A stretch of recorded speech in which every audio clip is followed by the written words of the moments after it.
Hello, this is Dr. Paul Cottrell, and we are recording on September 20th.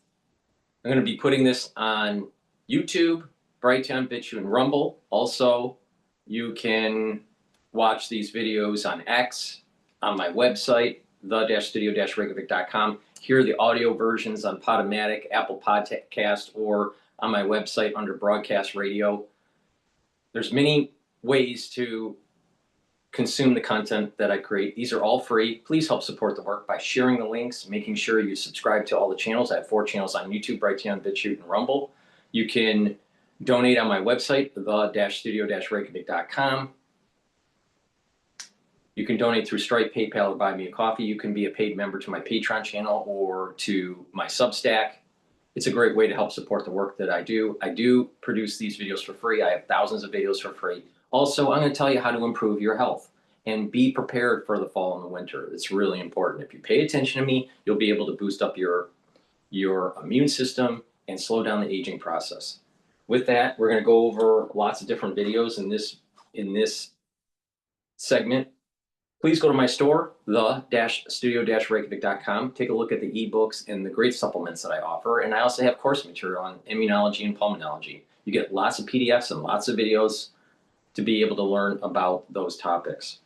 Now, you can go to my store and get the Max 35. Max 35 or Cleanse. Cleanse is 30 parts per million. Max 35 is 35 parts per million. You take a teaspoon a day, every day, swish it in your mouth, gargle about 20 seconds, 30 seconds, and then swallow. What that will do is improve your oral cavity health and your oral pharynx, help with the mucosal barrier, help to improve the health of your epithelial lining. That's super important to boost up that immune system. So please go to my store, the-studio-reykjavik.com. Take a teaspoon a day, every day. I've been doing this for more than 5 years. Now, if you're not feeling well or if someone around you is not feeling well, especially during the fall and the winter, what you want to do is you want to take a tablespoon or 2 a day, swish it in your mouth, gargle, and then swallow it. And then go back to your maintenance dose when everything's all clear. It's really important to boost up that immune system. And also, it's important to use the structural nano silver soaps. I have charcoal tea tree, lemongrass, lavender, and peppermint. Get a few bars for your household. Very high quality soaps. These are soaps that I use and help with your health and wellness. Make sure you use discount 5. You get $5 off any order. If you spend $100 or more, you get a free gift until supplies last. So please go to my store, the-studio-reykjavik.com. Get the great products, stack them the way I tell you to slow down the aging process, boost up your immune system, and be prepared for the fall and the winter.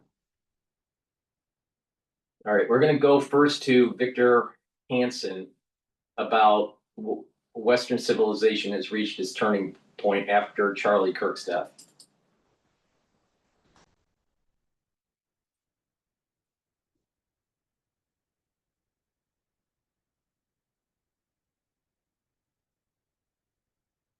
Yeah.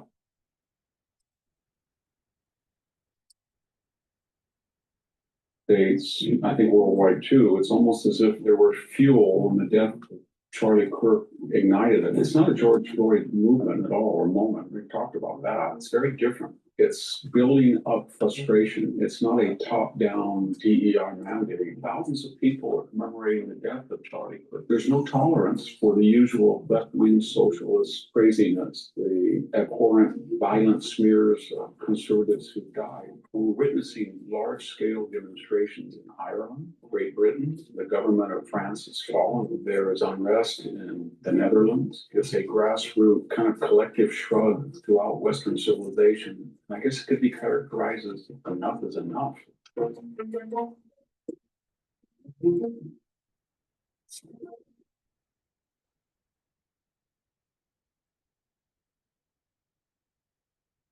Hello, this is Victor Davis Hansen for the Daily Signal. Something is happening in the United States, I think worldwide too. It's almost as if there were fuel when the death of Charlie Kirk ignited it. It's not a George Floyd movement at all or moment. We've talked about that.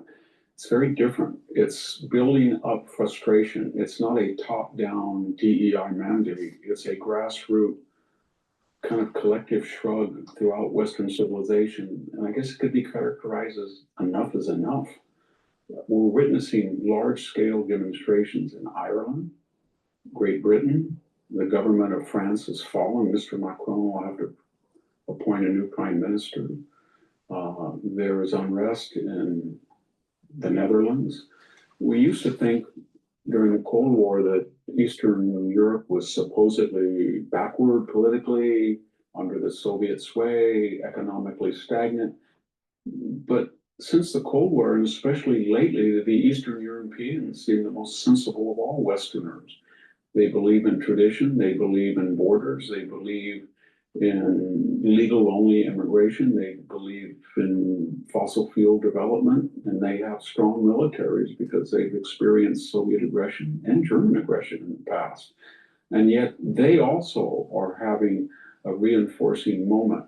What is this moment? We're seeing it in the United States with thousands of people are commemorating the death of Charlie Kirk. There's no tolerance for the usual left-wing socialist craziness, the abhorrent, violent smears of conservatives who've died. And you don't see major bureaucrats or generals or Hollywood figures.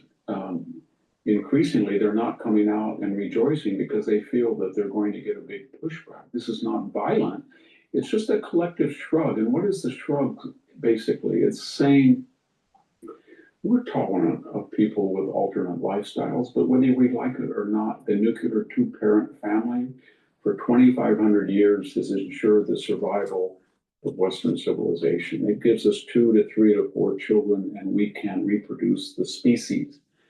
We're tolerant of Islam and Buddhism, Hinduism. We have a multi-racial, multicultural population. But whether we like it or not, the foundations of the United States are Judeo-Christian as they are of Western civilization. In general, we have no apologies for that. The Sermon on the Mount is a unique document. We also are tired of what I call boutique anti-Americanism. We see Ilhan Omar suggesting that our elected government is worse than the dictatorship in Somalia. Or we see AOC calling Donald Trump a fascist as she has in the past. Or we see Rashida Tlaib just demonizing and damning the United States, even though her parents fled the Middle East to come here. And we're tired of it. It doesn't mean we're going to outlaw free speech or try to use the same tactics as the critics of America do. But what we're saying is we're a unique place. We're better than the alternative. We don't have to be perfect to be good. So you can say all you want, but we're going to not just ignore you. We're going to do our best to make sure your voices have no influence. And that's why people are taking to the street in Europe. They're saying an open border and illegal immigration brings in millions of people from the Middle East. They have no proven desire that they wish to readily assimilate, integrate into a culture and a civilization that they feel is antithetical to that of their home. And that presents a paradox because they voted with their feet to join the West, but they want to bring their culture and values into the West, which if they were successful would mean that the West would look like their homelands of which they have forsaken. Doesn't make sense. But we see the same thing in the United States. We have an open southern border. We're criticized by immigrants that come across.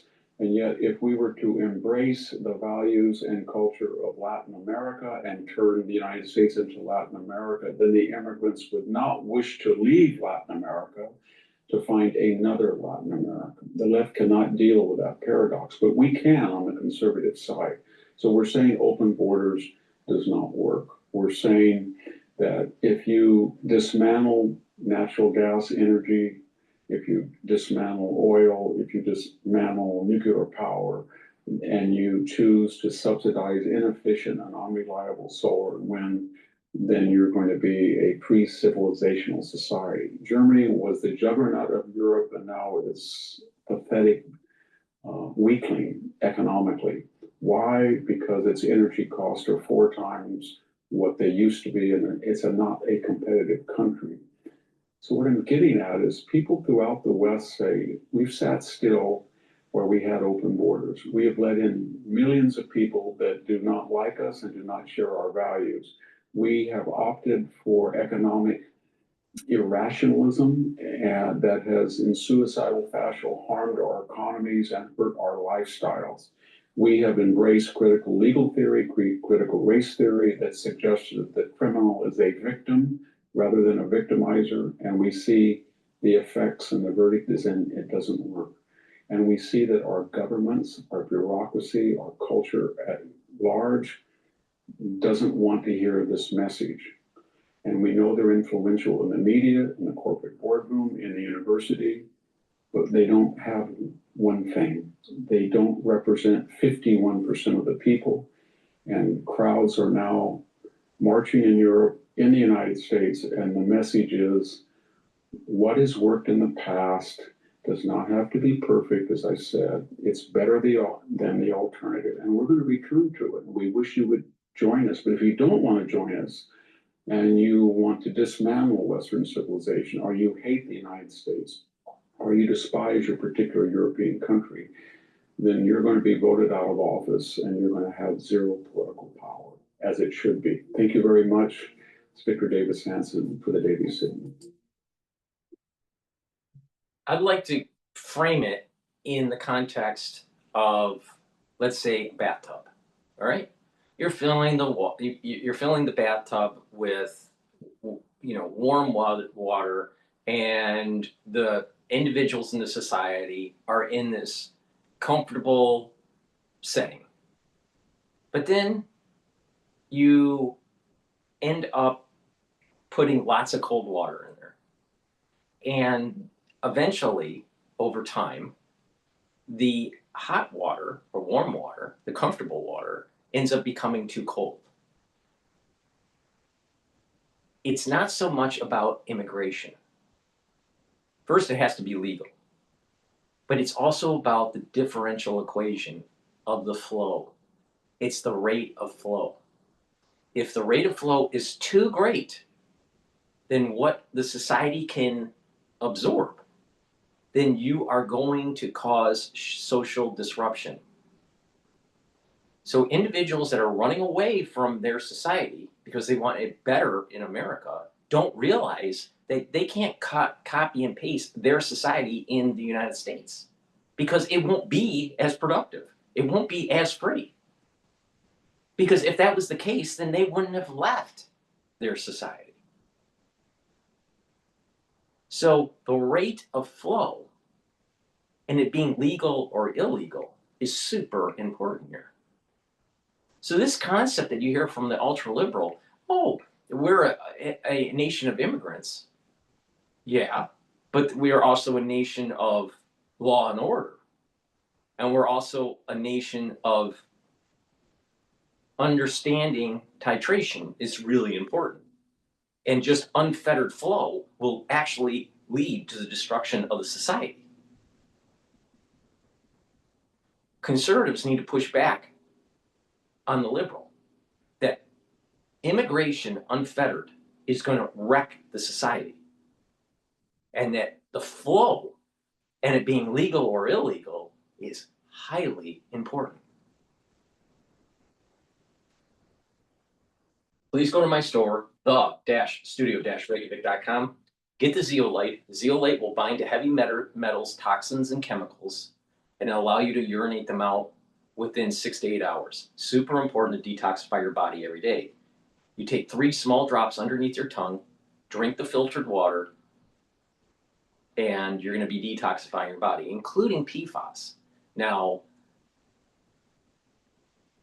when you detoxify your body, that means you're improving your different organ systems, including your immune system and your endocrine system, your brain function, your lungs and your kidneys, your liver. Really important.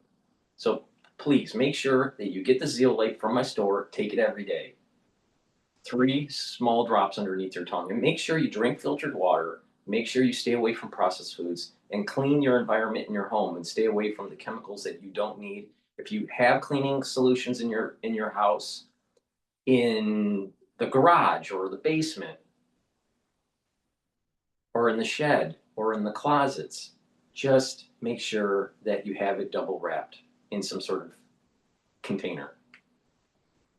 And that way it's reducing the degassing. Also, magnesium and zinc boosts up that immune system. Magnesium is very beneficial for increasing the efficacy of vitamin D3, and magnesium and zinc is going to help with brain function. So it's dual purpose. Get the magnesium and zinc from my store, the-studio-reykjavik.com, and be prepared for the fall and the winter. It's going to be problematic in the United States, and you need to boost up that immune system. Now, you've been warned. It's up to you. Please go to my store and get the magnesium and zinc and the zeolite.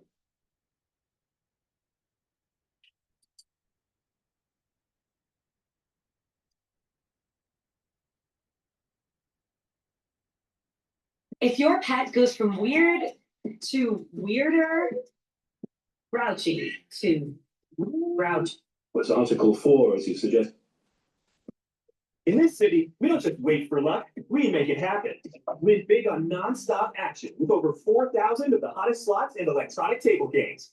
Indulge in Ukrainian civilians against these ongoing Russian missile and drone strikes, and also doing something which Russia would definitely not like, and therefore demonstrating that there are consequences for behaving in this way. Yesterday, 3 heavily armed Russian MiG fighters violated Estonian airspace over the Gulf of Finland. That's happened before, but never for such a protracted period of time. The jets were in NATO airspace for at least 12 minutes. The longest incursion before that was about 1 minute over Estonia. NATO scrambled its jet fighters in response, and Italian fighter jets were dispatched. The Estonians immediately invoked NATO Article 4, which calls for a discussion with member states when the territorial integrity of a country has been threatened. While the Estonian, European and EU response has been swift and condemnatory, Donald Trump expressed little in the way of concern. It looks like that is how it's going to be with Washington.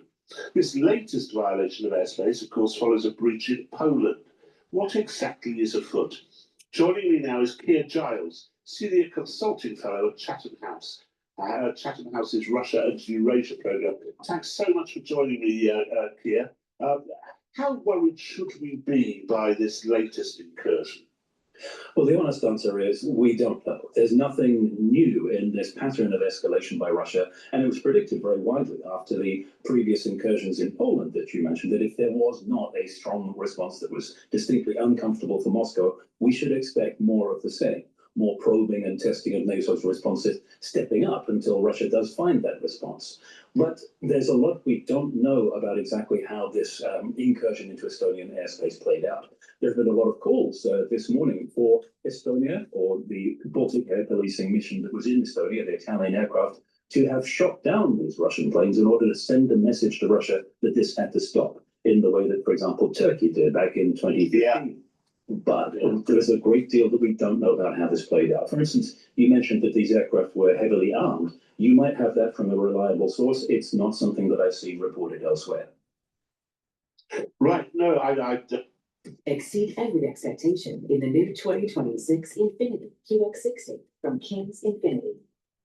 Designed with distinction, the QX60 seamlessly blends sophistication and first-class comfort. From its driver-focused cabin with available massaging front row seats to advanced. Right, no, I'd seen it in one of the initial reports, which said that they were armed with hypersonic missiles. I don't know if that's true or not, but and I don't suppose we'll ever find out, will we? It's also the case that can carry hypersonic missiles. That's one of the main purposes they have been being used for in attacking Ukraine. But that doesn't necessarily mean that they were carrying them in this particular incident. It's one of the details that we simply don't know, in order to assess just how exactly NATO could have responded, should have responded, or whether they actually did everything correctly. Well, the pure denial from Moscow that the incursion happened at all, when, according to the Estonians, it happened, I think they first said 17 minutes in their airspace, and certainly 12 minutes units in their airspace. Does that suggest to you that it wasn't something which had been directed from the Kremlin, or that it was simply a case of the Russians lying again? We shouldn't pay any attention to denials of anything from the Kremlin after the very clearly established pattern of the Kremlin denying more or less anything. The Polish incident in the previous week was slightly different. There was a much more ambivalent response from the Kremlin, a slightly delayed one, almost as though they'd been taken by surprise, and then saying, well, we didn't plan to attack anything in Poland, which of course leaves open a wide range of possibilities of what they did plan to do, including sending these unarmed drones into Polish airspace. Here, though, it's much more similar to the classic Russian pattern of simply denying everything and pretending it didn't happen. There were no consequences, were there, for Turkey when, and I think it was only a matter of seconds or a minute or so that Russian fighters entered Turkish airspace, and they were shot down immediately, and there was not much comeback from Moscow on that, was there? Well, there's a lot of mythology around this as well. Neither of those things are exactly true. It's true that on this last pass over Turkish airspace, that Russian Sukhoi 24M bomber was only there for a matter of seconds, but this was after a repeated pattern of infringing airspace and repeated warnings from the Turks that this would lead to an incident where they would be shot down. And in fact, they'd previously shot down Russian drones in the same area. So it wasn't out of the blue. It was Russia repeatedly testing its luck and then finding that its luck ran out. Also, there were severe countermeasures from Russia against Turkey afterwards. There was a prolonged period of economic warfare. It ended up with a Turkish apology. But, and the key point here for people who are looking at this incident in Estonia, but there were no more violations of Turkish airspace in that manner because Russia knew how they would be dealt with. Yeah, we heard a couple of weeks ago on this program from a writer and academic, German academic, about the possibilities of World War III. It's just somewhat worryingly, he cited Estonia and the Russian invasion of the very island over which those jets later flew. Again, that's not exactly right. If you're talking about Kala Masala, he's not talking about the island of Vainlo in the Gulf of Finland, which is where this incursion was taking place in the airspace around that. Also, his suggestions of how exactly Estonia could be targeted by Russia have been questioned by people who are familiar with the terrain there. Now, I look into this quite a bit. My own book is called Who Will Defend Europe? But it's actually not necessarily the frontline states that are the targets here. Russia's been practicing delivering damage using tools like these MiG-31s and the missiles that they carry at immensely long distances. So you don't have to be a neighbor of Russia to be at risk from this. No, indeed. What's happened now, of course, is that Estonia has invoked Article 4. There will be a meeting next week of NATO member states to discuss what action to take. It all seems drawn out and rather long-winded. Does it send the right message to Vladimir Putin? It very much depends on whether action follows. Article 4, as you suggested, is just a means of saying, we have a problem, let's talk about it within NATO. But then if the talk leads to some kind of action that Russia is going to dislike, that's a great deal more meaningful. Now, people often ask why Article 4 and not Article 5 of the North Atlantic Treaty, the one that actually is supposed to trigger action by NATO member states. Neither the Polish drone incursion last week nor this incident actually meets the criteria where Estonia could be at all confident that they would have people on side. That talks about an armed attack, which is an incredibly vague phrase these days when there are so many different varieties of possible armed attack. But nobody would be calling Article 5 unless they were absolutely sure, beyond doubt, that they would be supported by other NATO member states and that this would lead to some kind of meaningful action. No, indeed. Given that they will be meeting and that some sort of action might be taken, no matter how minor, two things that we've heard already. One is financial, which is seizing more Russian assets or using those assets to fund Ukraine and its war against the Russian invasion. The other one, far more controversially, was the creation of a no-fly zone over northern Ukraine, where it borders the Baltic states or is close to the Baltic states. Do you see either of those as See, being part- either likely or useful? Part of the problem with what we have today in Europe is now because Trump hasn't been forceful enough against Putin. See, Trump's weakness, his kryptonite, is that he thinks that he can negotiate everything. And that if someone is talking nice to him, that everything, he's got a good relationship and that he'll be able to de-escalate. But when you have certain people that know how to psychologically work the room or work the president of the United States, then what will happen is what we see today. Putin is not willing to do the off ramp. And he has shown this multiple times through the Trump 2.0 administration. Trump's too chicken. It's the taco trade. Trump always chickens out, and Putin knows it. And so he's just taking advantage of the situation. Trump's not going to do anything. He's not willing to do the secondary sanctions because it's going to cause havoc in the bond market. It's going to cause havoc with the other trade partners like India and China. He can't do it. It's going to tip the economy probably into a recession in the United States. So what's Trump going to do? Sanctions don't really work directly. Primary sanctions don't really seem to be working on Russia. So maybe Trump needs to actually say, Putin, because you did this, we are now putting in certain ground to Air Force missiles that have ranges going all the way into Moscow, and that if there's continued encouragement, that Moscow is going to be leveled. Now either take the off ramp or prepare for war. But Trump's not willing to do that. Now, at the beginning of this, I've been saying from day one that NATO's expansionism created Putin in these conditions. But Putin's not taking the off ramp. So now we're at a situation where we have to stop it before it metastasizes. So now you can be not for the war in Ukraine and, thinking that it was NATO expansionism that started all this and the hubris of the United States after the fall of the Berlin Wall, and that's all correct. But when you have someone like Putin now willing to take the off ramp with a president like Trump, then there's malicious intent, and therefore we have to fight it. So Article 4 being activated with Estonia, guess what? We need to activate Article 5.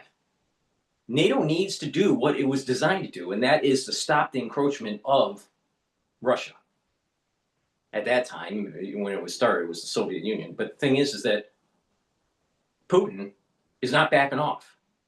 And the only thing that Russia understands is force. Now, Trump is just willing to play it. Now, here's the added complexity. If we get bogged down in a war in the Eastern Front, in Europe, in the European theater, it weakens our prowess for a Pacific theater conflict with China. And China knows this. So we're in a precarious situation. But the thing is that we can't let Putin continue on this route. Now, secondary sanctions aren't going to work.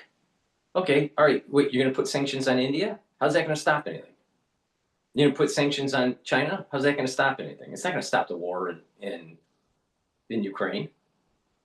It's going to create higher tariffs, and this whole tariff war that we're in with India and China is just going to exacerbate the inflationary effects that we're just starting to see. That's minimal at the moment, but could be at a much larger magnitude in a few months if there was secondary sanctions. Now, there's probably one group of people that are thinking, well, let's just continue on and grind this out, and eventually Putin will decline in support and in economic prowess to conduct the war. That might be true.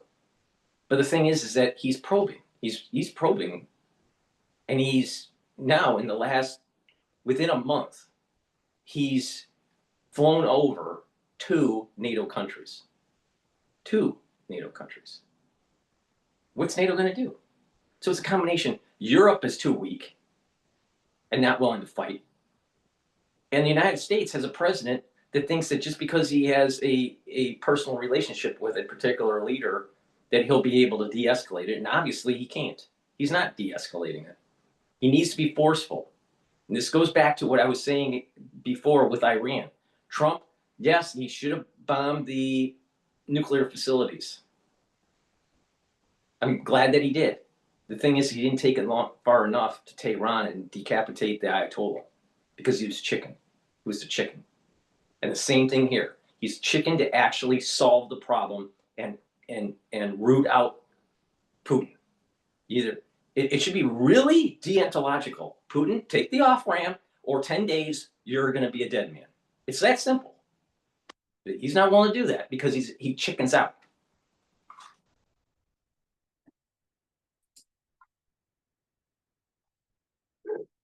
Well, let's not forget this war has been going on for 3.5 years, and these suggestions for these countermeasures to try to reduce the risk to Western countries, to NATO countries from Russia, and also to invoke some kind of countermeasures against Russia to punish it for its war, have been on the table the whole time. And nobody has yet taken these steps. So the question, of course, as always, is what will it take from Russia to actually move people to actually moving to these steps and doing it? That suggestion of having an air protection zone against Russian air assets over northern and western Ukraine in order to protect NATO airspace was resurrected again after this Polish drone incursion because of the problem that NATO faces, that they can only tackle these Russian air threats after they've actually crossed the border rather than before. But of course, it would have the side benefits of protecting Ukrainian civilians against these ongoing Russian missile and drone strikes, and also doing something which Russia would definitely not like, and therefore demonstrating that there are consequences for behaving in this way. But it would also possibly draw Russian fighters into conflict with NATO fighters, wouldn't it? That's been the primary objection to it so far, the risk that there might be some kind of direct confrontation between Russia and NATO, which is a slightly perverse argument if the whole point of this is to protect NATO from these Russian fighters and these Russian air threats. Now, looking at the way in which Ukraine's airspace is contested and the way in which Russian operations against it have been conducted, no, there isn't that direct risk if you are far from the front line of actually encountering Russian manned aircraft. Instead, it is shooting down these long-range threats, intercepting the drones, dealing hopefully with the missiles that are launched in some cases from well within Russia itself. Right. Well, Pierre, thank you ever so much for joining us this morning. That was very, very useful. It's a big problem. It's a big problem because Trump chickens out. Putin knows that he can get away with it, and NATO is weak. Please go to my store, the-studio-reykjavik.com, and get the collagen. This is a dual-purpose supplement. It's a month's supply. It will help with your skin, your nails, your hair, your musculature, your bone density, and your joint health. Take it every day. Super important. You can mix it with soft foods, filter water, a smoothie, or even with milk. Another great supplement to take, and you can stack it with the collagen, is Boomer Boost. Boomer Boost is a wonderful product to take to slow down the aging process and to get more vitality. You will start noticing the benefits of this within 72 hours. 72 hours, your vitality is going to increase. Now, this will target multiple systems. Long term, you're going to see it slowing down your aging process. And it's going to help to boost up your immune system, your endocrine system, your brain function. Right? Those are long-term benefits. There are other benefits that this will target. Heart and vascular system will improve. Brain function, you're going to be able to sleep better. You're going to be able to consolidate memory. You're going to improve the neuroplasticity, so you're going to be thinking better. And by sleeping regularly, You're also detoxifying your central nervous system. It'll help with musculature, rev up your metabolism, and increase your energy levels. This is very powerful stuff. It's very comprehensive compound. And again, it's a powder. This is a month supply. You mix it with soft foods, filtered water, a smoothie, or even with just milk. I take it in soft foods, but take it every day. And that way you are getting all the nutrients you need, and you're revving up your metabolism, and you're targeting all these different systems like your musculature, your brain function, your cardiovascular, and your immune system will improve, your endocrine system will improve. And you stack it with some of the other great products that I have, and you're building this stack for a health protocol to slow down the aging process and to boost up your immune system. Super important, especially in the fall and the winter. So please go to my store, get the Boomer Boost. Again, you're going to feel the benefits of this within 72 hours. And collagen, take to improve your joints and your musculature, your bone density, and your skin. All right, let's go to BBC and their take on Estonia. Zero helps me take my fitness anywhere I want.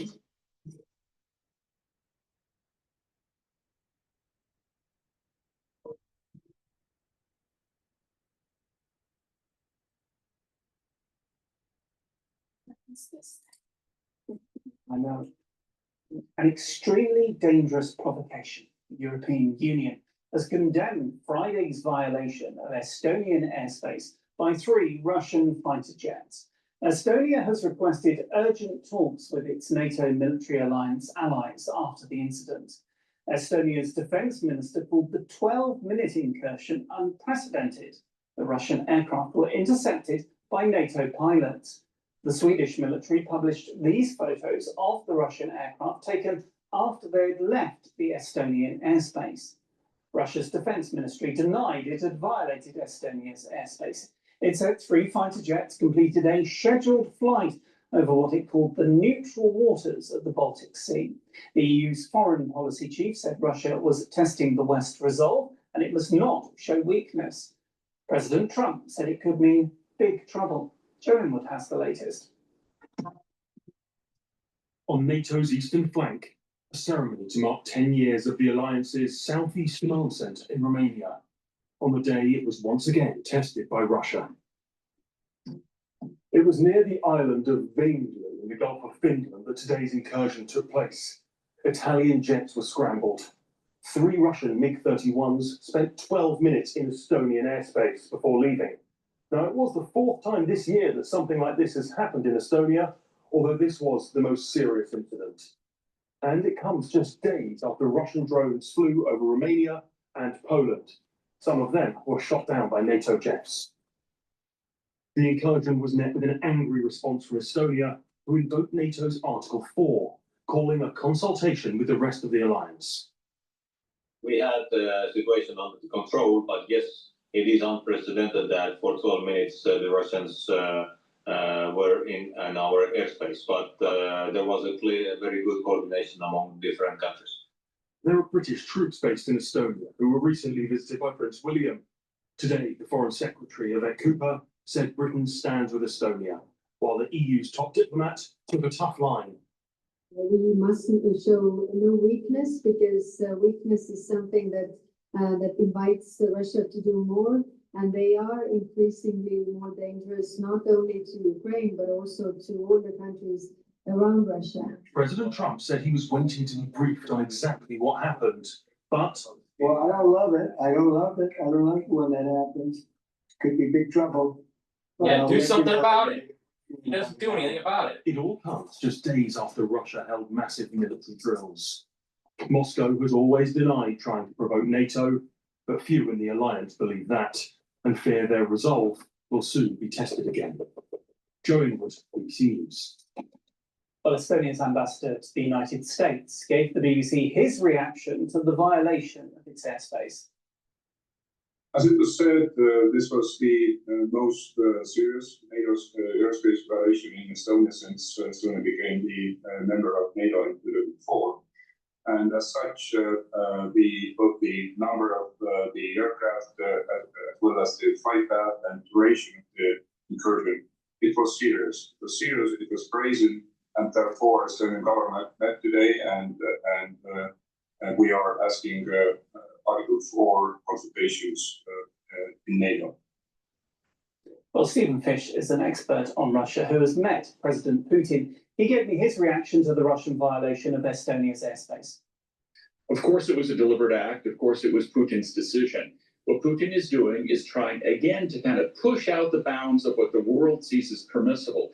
He commits kind of outrage after outrage, and then when the West doesn't respond strongly, kind of pauses, and then he commits the next outrage. And then we become accustomed to what he's doing. What he's doing is both flexing his power in the world. He looks like a very strong leader, while the West kind of recoils and doesn't respond to these things. And he's also testing Western resolve. And so far, the West is failing that test.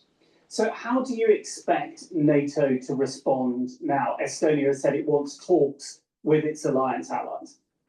Let's ask ourselves what Russia would do if MiG fighter aircraft from the United States or another NATO country flew deep into Russia's airspace, turned off the transponders, had no connection with anybody on the ground, and went halfway into Russia. Which is pretty much what these MiGs did in Estonia. Estonia's a small country. They covered a lot of territory in 12 minutes. What would Putin do? Would he call an urgent meeting of his allies to discuss the problem? Would he issue a strong statement condemning it? Or C, would he shoot down the airplanes? He would shoot down the airplanes. And that would be an entirely defensive reaction. Mm-hmm. Look, at some point, NATO is going to have to realize that another sanction on this or that Russian company is not going to dissuade Putin. He is getting more rather than less aggressive over time. He is betting that NATO and Western countries in general are led by cowards. And he's betting that people in Europe and the United States are so risk averse and so addicted to comfort that they're not willing to take chances to protect their very own security. And again, so far, he is proven to be right. And is that partly because he thinks President Trump won't do anything? He said he's it's a combination that Trump isn't going to do anything because Trump always chickens out, and NATO is inept. The European nations are inept. What could President Trump do? Well, President Trump could head a strong NATO alliance, and the United States and the rest of NATO countries could basically blow the Russians out of Ukraine in about 48 hours if they decided to do so, without even entering Russian airspace. That would be a strong action. That's the kind of thing NATO perhaps should have done several years ago. He could also just, join with the rest of NATO allies and try to put forward a strong front. The problem is Trump is much more interested in being Putin's friend and in kind of joining Putin's Autocracy International as a junior partner than standing up. No, that's not true. What it is that Trump is afraid of war. He's afraid of it. He's afraid. It's that simple. It's not about him joining, some alliance or whatever. Now, if they were smart, it would convince Putin, back off, get off the off-ramp, get integrated with the United States economically and with the Western powers, and be a partner against China when the United States goes to war with China. But instead, Trump is like, I'm not going to have a war in my presidency.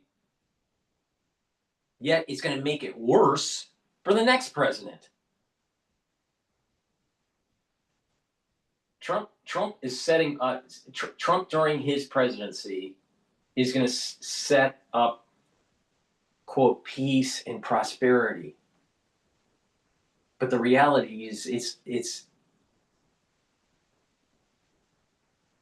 kicking the can down the road for a much larger event to take place, where there's going to be a bubble and a burst of the AI boom, and this deregulation with derivatives, and this suppression of the interest rates will lead to a bubble that's going to burst. But it's not going to burst during the Trump administration. It's going to burst in the next administration. And that war that he's kicking the can down the road is just going to get worse. Just going to get worse. Quote, peace and prosperity will be under Trump. That's true. The stock market will be at all-time highs, and we won't be engaged in a war. But believe me, after Trump, it's going to be a lot worse. It's going to be a lot worse because he was chicken. He was chicken. It's all talk and no action. Serve world peace in the United States so well. Putin knows that Trump is on his side. At the very least, Trump will never stand up to Putin. We know that very well. Obviously, that complicates things for European leaders, but it also means that they have to be extra strong, extra united in facing down the Russian threat.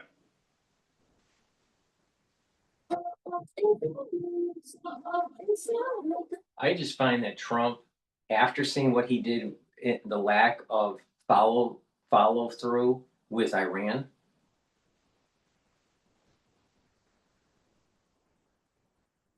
proved that he chickens out. He could have easily decapitated or let the Israelis decapitate the Ayatollah, literally, and to let secularism blossom and have a democracy in Iran instead of a theocracy. Could have done it. He blew that chance. Totally blew it. Totally blew it. It's a complete failure. Now, with Putin, he knows Putin. He's going to be able to de-escalate it because he's friends with Putin. Knowing that the United States has no desire to get into a war in Europe directly. And there's more than half of the nation doesn't even want to provide weaponry. And then you have an inept NATO. So they were bolstering for decades. They've been bolstering that NATO needs to expand and to be able to curtail the potentiality of Russia doing an incursion into Europe. Well, it's happening right now, and NATO can't do anything about it because the NATO alliance is weak, and the big dog in the room, the United States, isn't willing to do anything about it because we have a president that is afraid. He chickens out. He's all big talk, and it's just he chickens out. Look at what's happening with the tariffs. Oh, we're going to raise it to 125% for tariffs for China, and then he goes back down to 15 or 25%, and he calls it a win. He's all talk. Come on, let's get it going. And I support Trump. He's way better than Harris. Harris is just a socialist fool. But what's going to happen under the Trump administration is that he's deregulating the banking industry. There's going to be new derivative products that are tied to illiquid markets like private debt and private equity. He's bringing down interest rates more, trying to relax loan provisions, trying to reduce the actual reporting structure for companies so they're only reporting every 6 months instead of every quarter. So if you're an investor, would you want information every quarter or every 6 months? Obviously every quarter, because you want to know how the company that you invested in is doing. It's like if you have a patient in the ICU, do you only look at the telemetry of the patient? Do you only look at the lab results of the patient every 6 months, or would you prefer to see it every few hours? Obviously, you want to see more data. Oh, it's a burden on the companies. Well, wait a minute. But showing less financial data to the public allows for companies to hide. oh, but there's some companies that they have to invest so much money that it takes a while for them to start seeing a return on it. So the individual buying into that type of company, that type of business, they know that. So they discount the actual share price based on that knowledge. Trump's setting up. Trump isn't smart enough to realize that these policies that he has in international affairs and in domestic economic policies are going to be pernicious and cause a major problem down the road. A major bubble, and he is going to cause a situation where our military, after he leaves office, is going to be dealing with situations in Europe and in Asia that we probably can't properly execute because our military is thinned out in a European theater and in an Asian theater.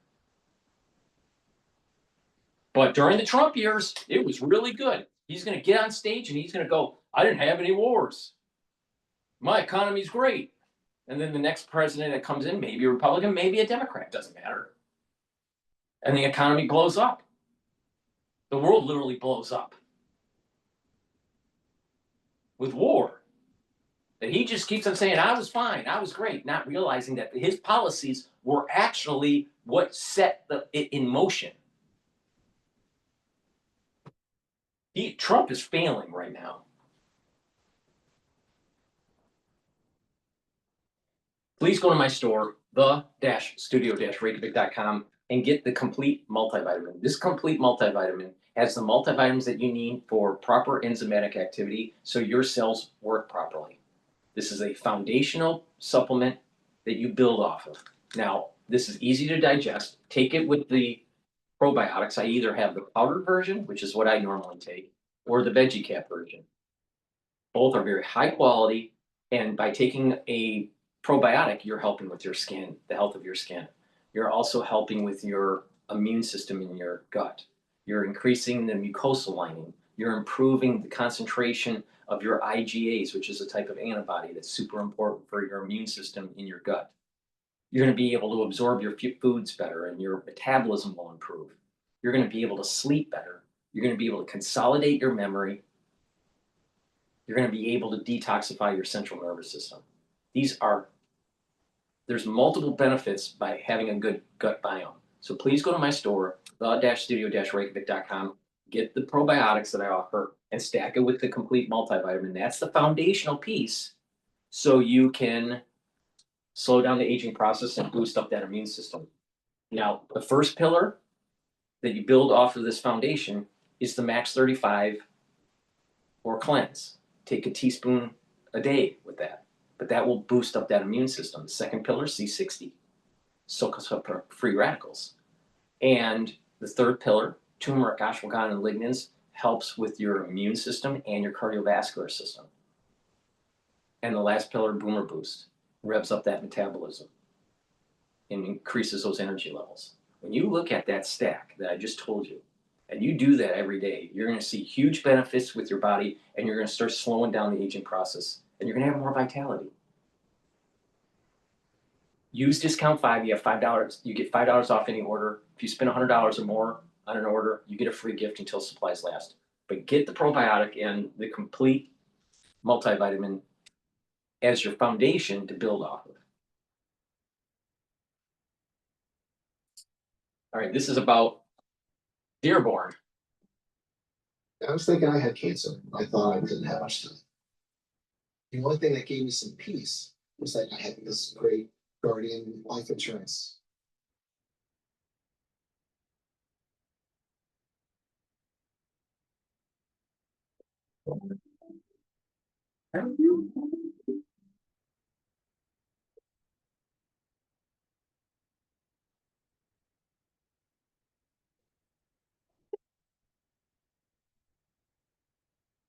Speaking of religion, in Dearborn, Michigan, which is now a Muslim town, In Dearborn, Michigan, the mayor and the council decided that they were going to name a street after a Hezbollah fighter. Now, Hezbollah is a terror organization that has attacked not merely our allies, but has attacked the United States. Hit U.S. Marines in Beirut. A Dearborn, Michigan resident, just a normal-looking white guy, shows up to the council and says that this doesn't seem like a really good idea. The mayor of Dearborn, Abdullah Hamoud, says that resident is not welcome in Dearborn. I mean, Hezbollah, bombed the embassy in Beirut and including many Americans. So I just feel it's quite inappropriate. You are an Islamophobe, and although you live here, I want you to know as mayor, you're now. Now think about this. Think about this. This is in Michigan, all right? There's two areas in Michigan that are heavily influenced by Islam, Hamtramck and Dearborn, all right? Now, Hamtramck used to be a Polish sector of an enclave of Detroit. And Dearborn used to be, back in the 50s, all right, and 60s, and the 70s, was where most people lived that actually worked for Ford Motor Company, because that's where the glass house is, which is going to be torn down. But that was where the headquarters were. So Dearborn was heavily influenced with Ford Motor Company. But then there was this takeover that took place. And my memory of this is like happening around the late 80s is when this starts. All right. But now it's taken over. It's Islamabad. All right. Now you have an individual here that is not paying attention. He doesn't care because he knows that white America or non-Islamic America is moving out of Dearborn. So he doesn't care. He doesn't care. He doesn't care about the history. He doesn't care about that there isn't actually a big problem with Islamic terrorism. All right. So if you go against them as they set up a caliphate in the United States, there's literally two caliphates there's a caliphate in the United States, all right, in Michigan. And that's in Dearborn and that's in Hamtramck. It's a caliphate. But if you go and talk to your mayor in a formal setting like council meeting, oh, you must be bad. You must be a Islamophobe. So America is getting attacked by two different things here. And a caliphate, because of this crazy immigration that's been taking place. And believe me, Judaic and Christian mindset and ethics don't run parallel with Islamic extremism. And then you have this socialistic Marxist takeover that's happening at the same time. Now, what's weird about this is that the socialist, ultra-lib mentality is actually antithetical to Islamabad in Michigan. They're going to fight each other too, but right now they're working together. Like queers for Gaza or Hezbollah. But the point here is that there's two things going on in the United States. Two things. A Marxist takeover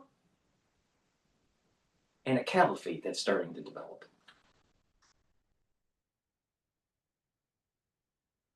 Abdullah Hamoud, Dearborn mayor.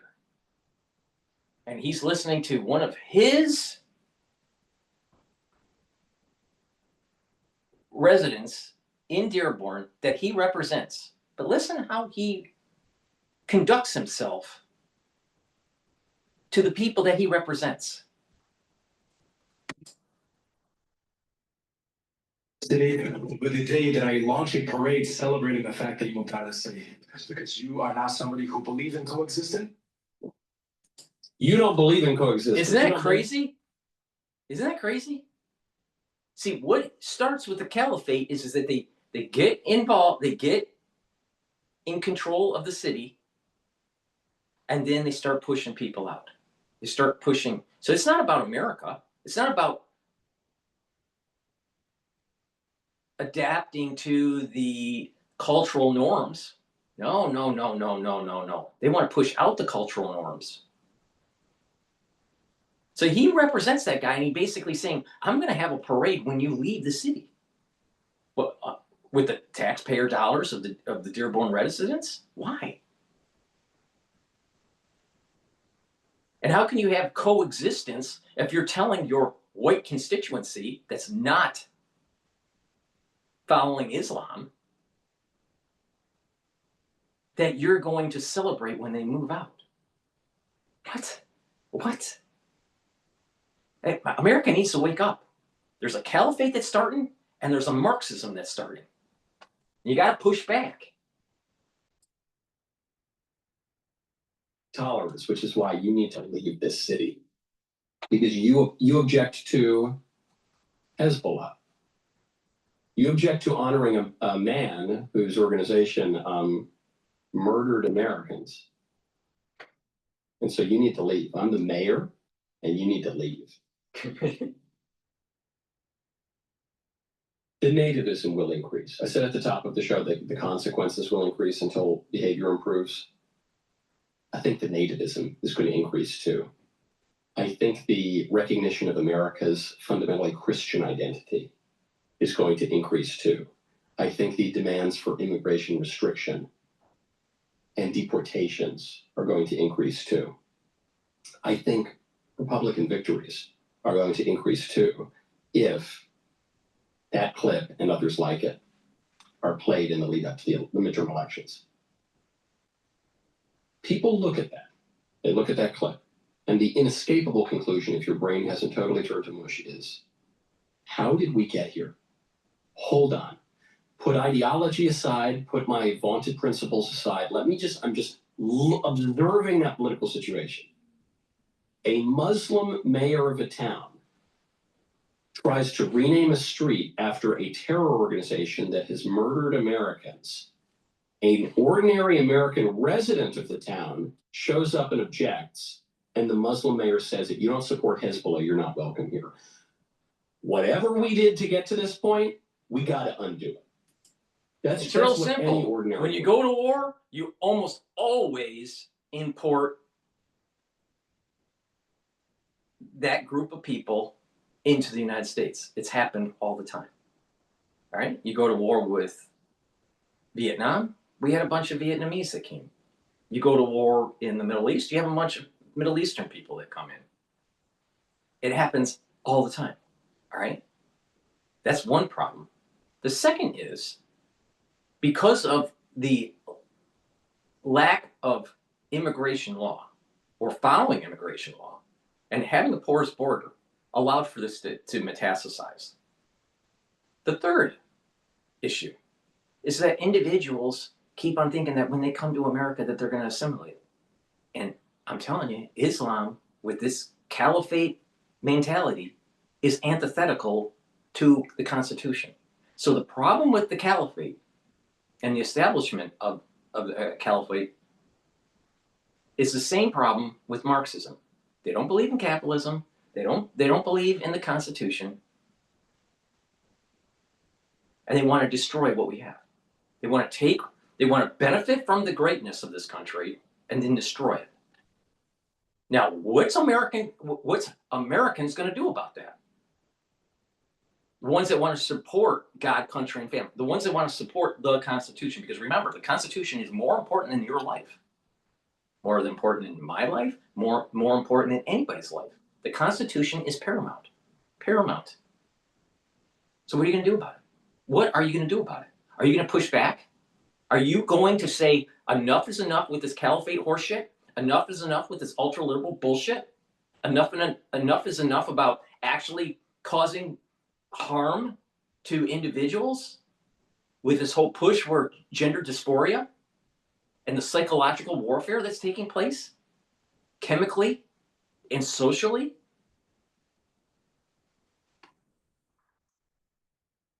this is going to lead to kinetic war.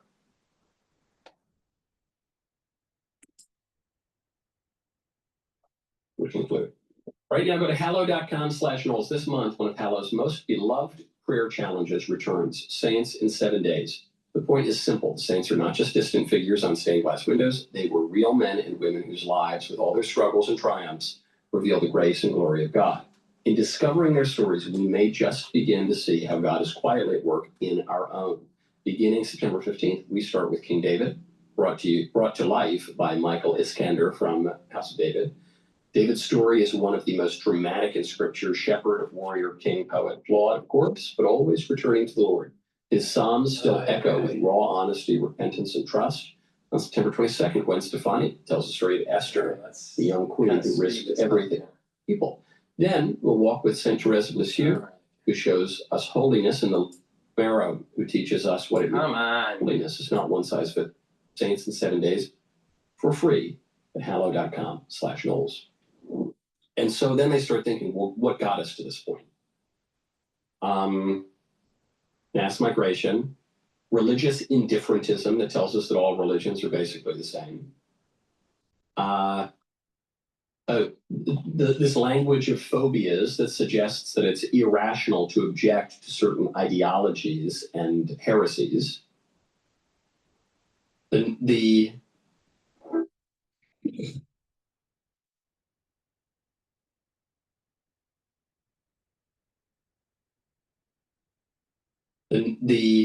notion that religion has nothing to do with public life. I think the Muslim residents of Dearborn have just thrown that out. The notion that anyone can be an American just by virtue of coming here and maybe passing a test, all those things get thrown out. The notion that diversity is our strength, is Dearborn stronger today than it was 30 years ago? Who would conclude that? Nope.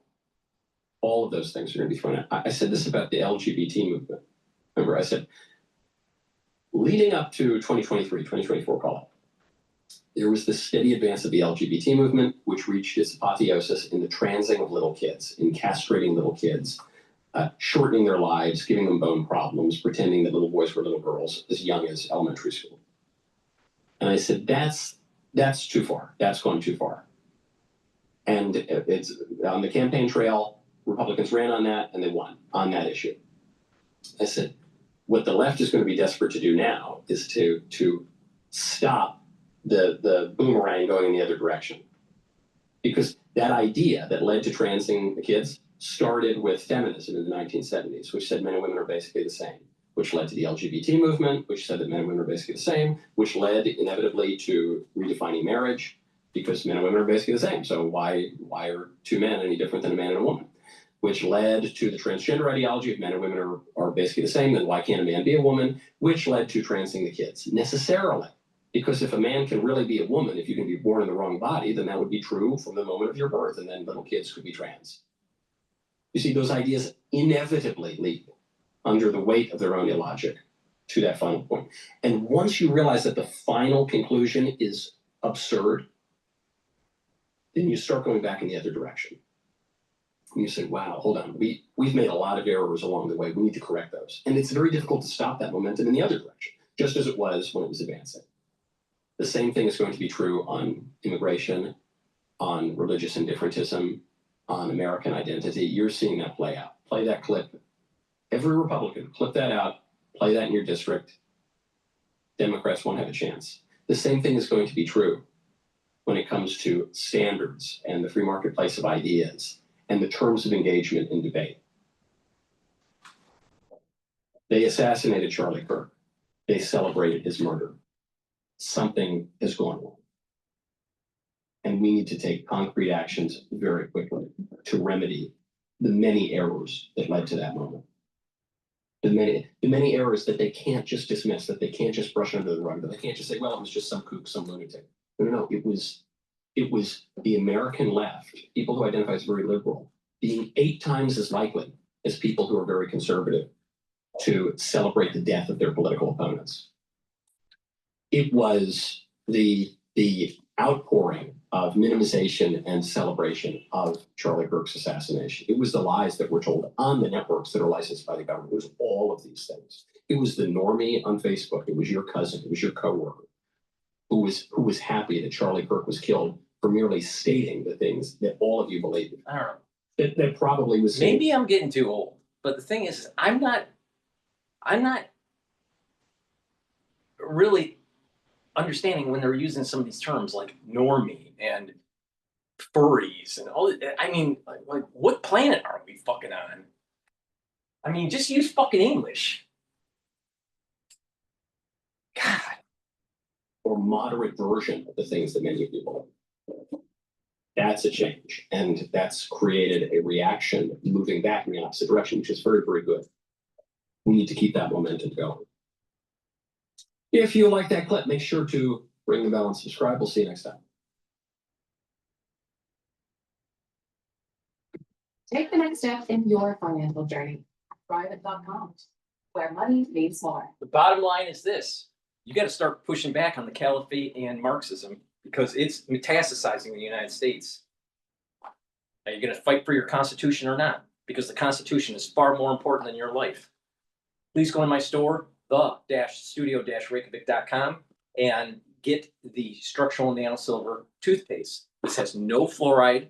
This will whiten your teeth, freshen your breath, help with the health of your gum line, and reduce inflammation at the gum line. Super important. And it's also very important to take during the fall and the winter this year.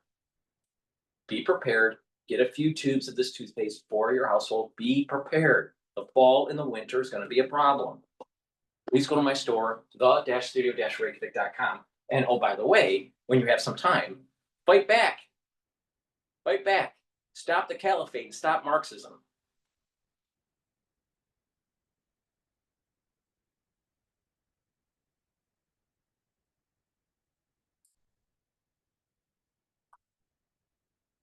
Hello, everyone. This is Outnumbered. I'm Haley McEnany here with my co-host, Harris Faulkner and Mike Antonio. Also joining us, Tommy Laren, co-host of the big weekend show. We can't wait for that this Saturday and Sunday. And host of Tommy Laren is Fearless on Outkick. And Charles Payne, host of Making Money on Fox Business. Let's start here on this Friday. Jimmy Kimmel may be off the air, but the fallout from his suspension is growing and growing. Kimmel was spotted in Los Angeles for the first time since his show went dark. And there are protesters that gathered outside the lot of ABC's parent company, Disney, demanding that Kimmel be brought back. They're saying his suspension is an attack on free speech, even as we learn more about the financial implications of Kimmel's comments. The Wall Street Journal reporting on Disney's decision, saying that advertisers and affiliates soon called the network expressing concern about Kimmel's show. According to Nielsen ratings, Jimmy Kimmel Live had been on a steady decline for years. After a big bump in 2013, when he changed his time slot, his ratings, however, have been falling dramatically. I mean, Charles, look at that. Yeah.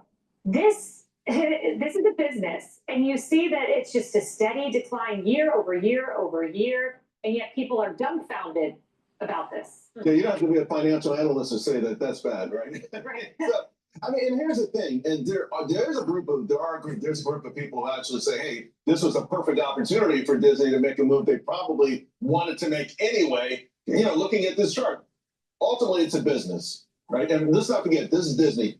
Disney stock, folks, was $197 a share in March of 2021 when they embraced the whole woke thing.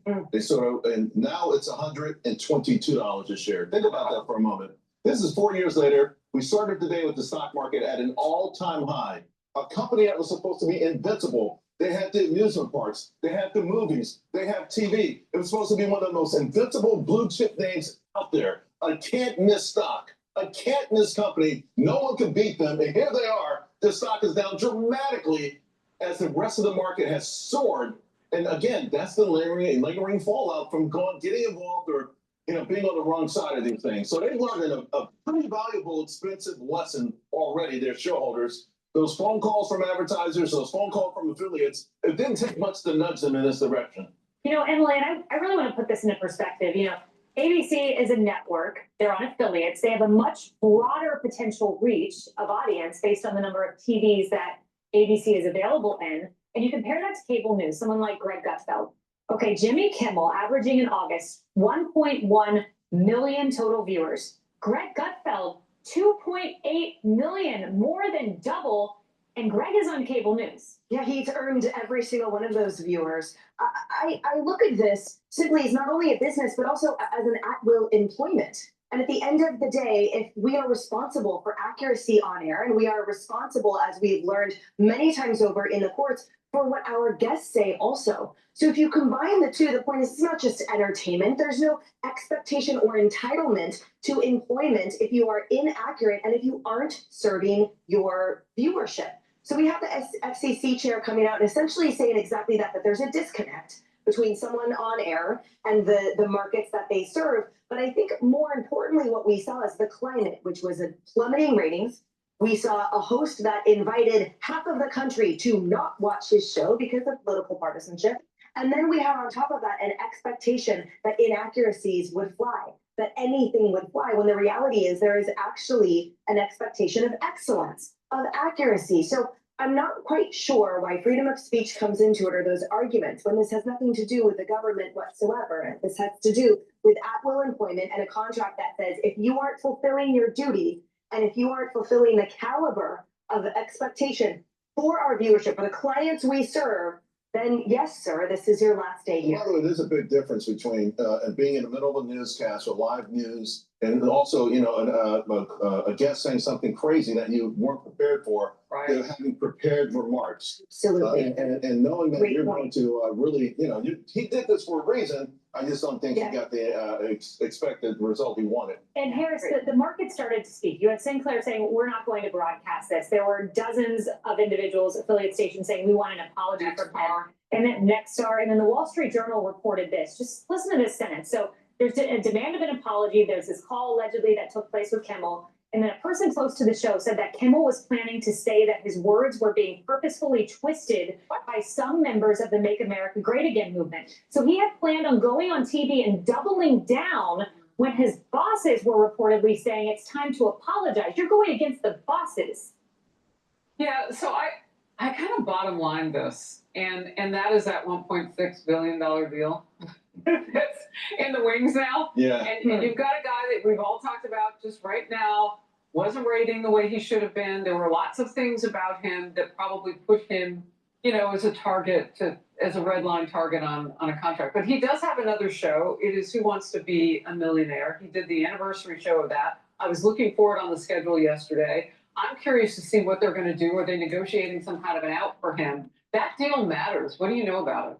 I don't know about that deal. Honestly, I've never watched a single episode of Kimmel or any of those shows. But the 1.6 billion. I mean, the number's high. All these numbers are high. I think that the thing, though, is that they want to right the ship, right? Because these have been lingering. These are mistakes they made. You know, this week, Cracker Barrel came out with their earnings. The stock dived on that, right? The point here is that these mistakes that these woke companies, particularly, you know, in the entertainment industry, have learned a valuable lesson. I think for a while they thought maybe they can offset alienating half the nation by doing business in China. You know, I think that was Starbucks. I think Nike and Starbucks kind of felt like, okay, whatever we lose here, we'll make up in China and other places. That's backfired on them, right? Nike stock is in the toilet 5 years later. Starbucks is struggling. So, you know, you have to embrace your core audience and don't alienate them first and foremost as a business, really. Think about what he just said. All right, we have about 300, and let's just use 350 million people in the United States. I think it's around 330. But all right, who knows what the number is? But let's say it's 330 million, 350 million. All right. So you have about half that population that is going to be for buying your product. And let's say another half is not. But if you go to CCP China, who have billions, you know, has 1.4 billion, 1.2 billion or 1.4 billion people, then maybe if you align with the Communist Party, if you align with Marxism, if you align with anti-America, that you may be selling more goods. And maybe that is the strategy with some of these companies. But like I said, don't bet against America, because eventually America will rise up. The flag will not fall. The flag will not fall. But that doesn't mean that it's going to be easy going. We patriots need to fight back. You know, it's Disney. I mean, this used to be like everyone would huddle around Sunday night. You know, I was always bittersweet for me because I didn't have to go to school the next day. But still, it was great that you know, like it was part of Americana, and they pushed that away. Tommy, and the key demographic is 18 to 49. It's young people. And he had cratered among young people. I mean, again, just looking at the average, 129,000 in August, comparing that to Greg Gutfeld, 327,000. Young people were saying, we don't want to watch. Right. Well, to your point, Charles, I think it's really important. You know, as someone who grew up in the Midwest and Middle America, I am the audience, right? My family is. Build a website you love with Wix. For your words, create your brand, your opportunity, your breakthrough. Feeling a vibe? Run with it. From can't look away to gotta have it. Make every detail yours. Bring out what's hot. Remove what's not. Crystallize it. Instantly set a tone that speaks in your voice to your audience. Keep moving. Your site grows with you. Add solutions that meet you where you are and take you where you want to go. Smooth to make, easy to love.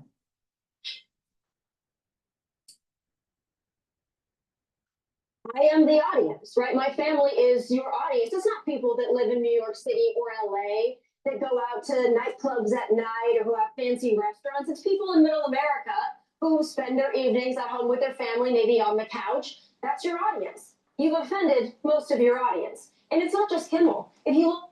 But I'm going on a tangent here. Most of the really nice restaurants that I have been at, all right, most of them, the quality isn't as good as you think they are. If you know how to cook, you can make a better meal than some of the 5-star restaurants. If you don't know how to cook, then you're a fucking idiot. At the award shows, their ratings have been cratering for years. People don't want to watch that anymore because they don't want to be lectured. People in Middle America that watch for the prestige and the glamour, they don't want to be lectured about politics, all right? And also, I would say Kamala Harris's campaign, a $1 billion campaign with celebrities and lights and fun and joy and coconuts and all this, right?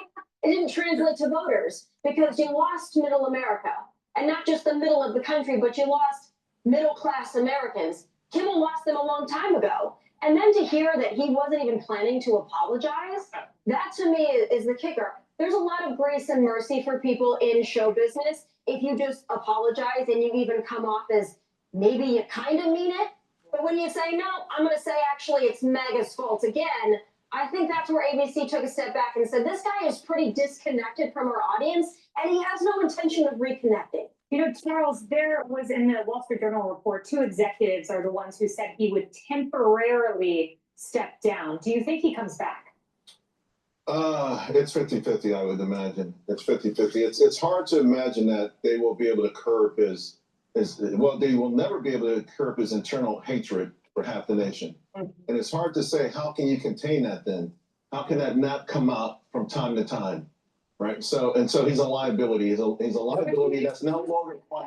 He didn't just get that way, but at one point that was the hip thing. Everyone thought it would work. Everyone thought it was okay, and they've learned what's now a very valuable lesson. It looks like they finally learned that lesson.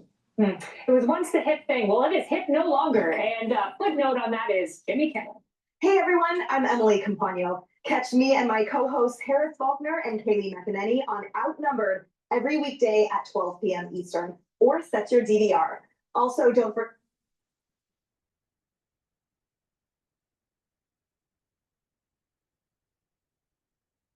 All right. Please go to my store, the-studio-reykjavik.com. The fall and the winter, it's going to be problematic in the United States, and it's really important to prepare. Boost up that immune system and prepare. Drops and lozenges. Have them available at work and at home. Get a few bags. Once you have that throat irritation, take them right away. The drops, you get 100 per bag. They're smaller than the lozenges. But the moment you have that throat irritation, take them right away. You can get it in blueberry, in cherry flavor, and honey and lemon, very high quality, made from structural nanosilver, and elderberry zinc lozenges. They're larger than the drops. You get 21 in each bag for the elderberry zinc. But get a few bags for your household and be prepared, because when you're prepared, you're mitigating the problem. Fall and winter, I'm telling you, it's going to be a problem. Be prepared. Zero helps me take my business anywhere I want.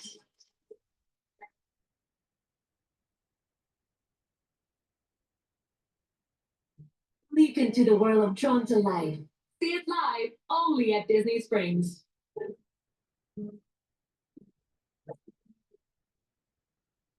Escape from New York, the tax base has been fleeing the Empire State. And that was before a socialist was the front runner to be mayor of its biggest city. The top 1% pays more than 40% of all income taxes in New York. That means social services, benefits, healthcare, education.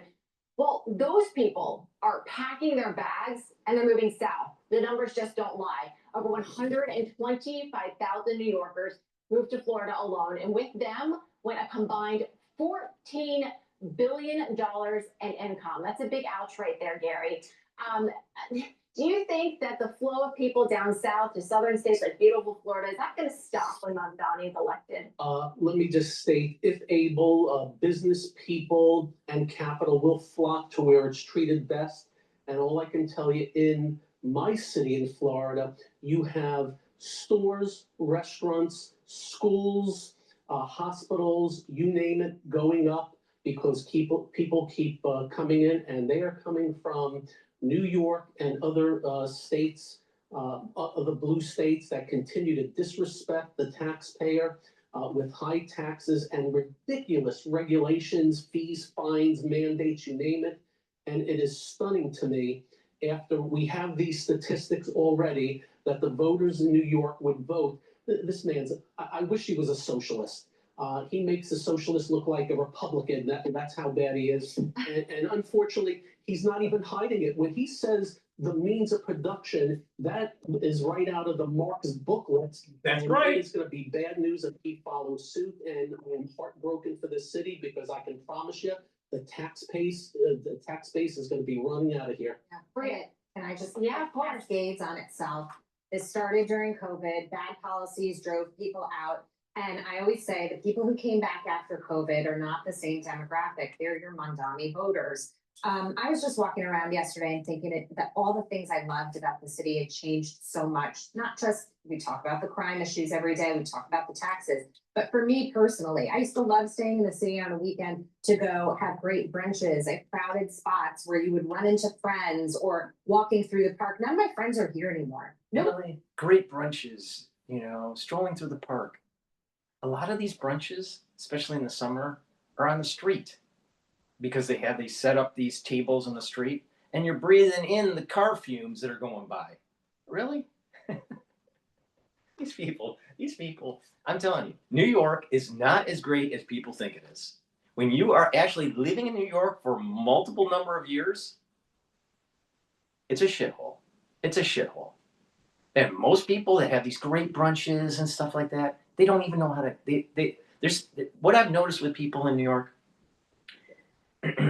especially ones that have a decent amount of money. All right. Let's say upper middle class, but I would say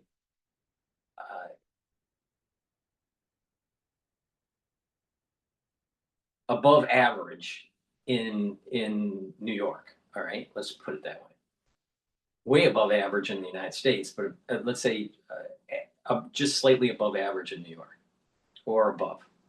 What you'll notice is that these people, they typically don't have any kids. They're usually not married. All right. What will happen is that they don't know how to cook.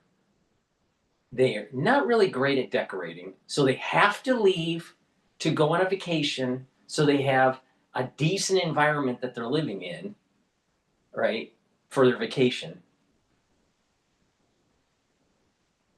And then they come back to their small dwelling in New York that costs them a fortune.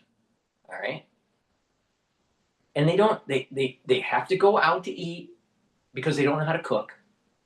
And so they think that this great brunch is so, high quality, and they don't even realize it's really low quality or medium quality, and that's a good restaurant. These people, I can see it. This is one of those typical New Yorker types that come into the city. And she's conservative. She has a conservative vantage point. And it's even worse with the liberals. It's here. I walk around. You're here, thank God. It's way better. It's way better in suburbia, white picket fence suburbia, or in a rural community. It's better to have cows and chickens and some horses and have about 5 acres of land than to live in fucking shithole New York.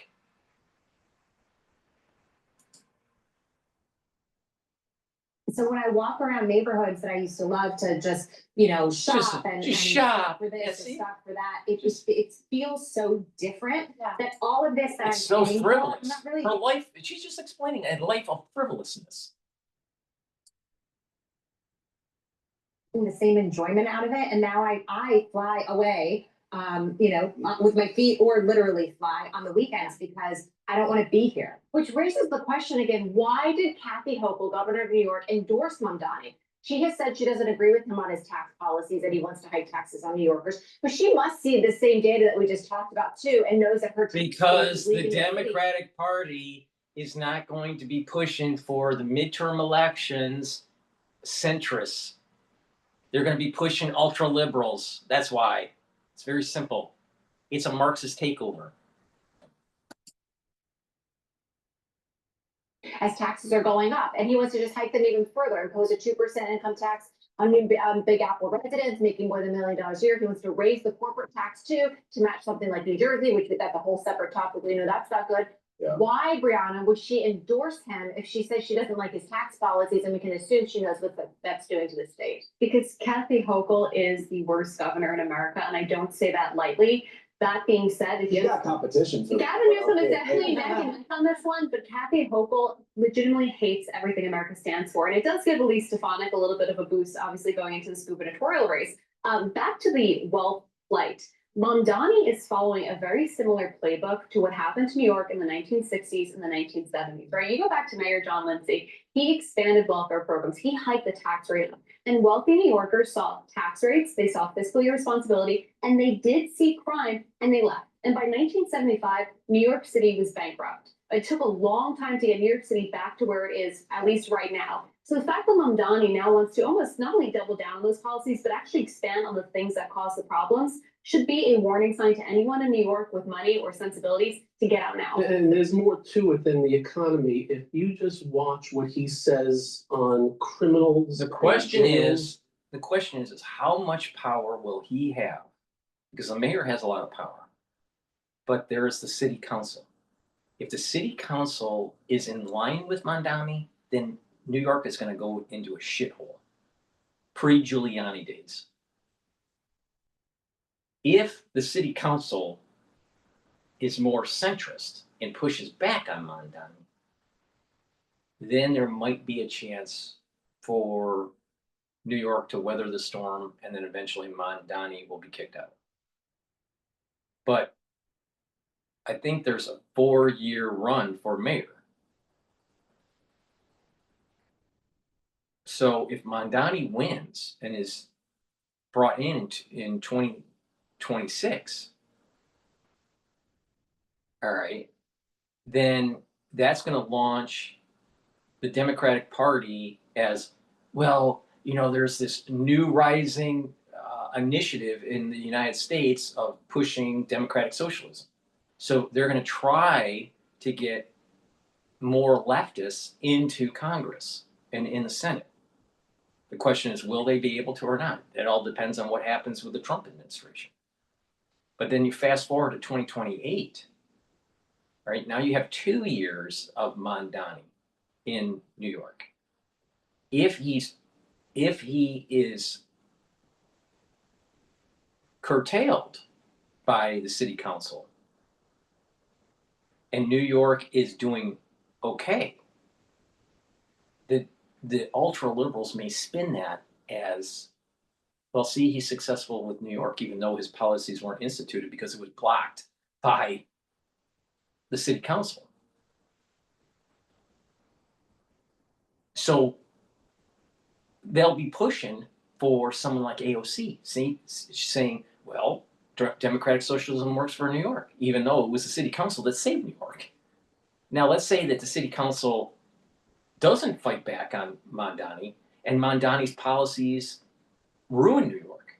Then it ruins the chances of AOC running for president or pushing an ultra-left candidate for presidency by the Democratic Party.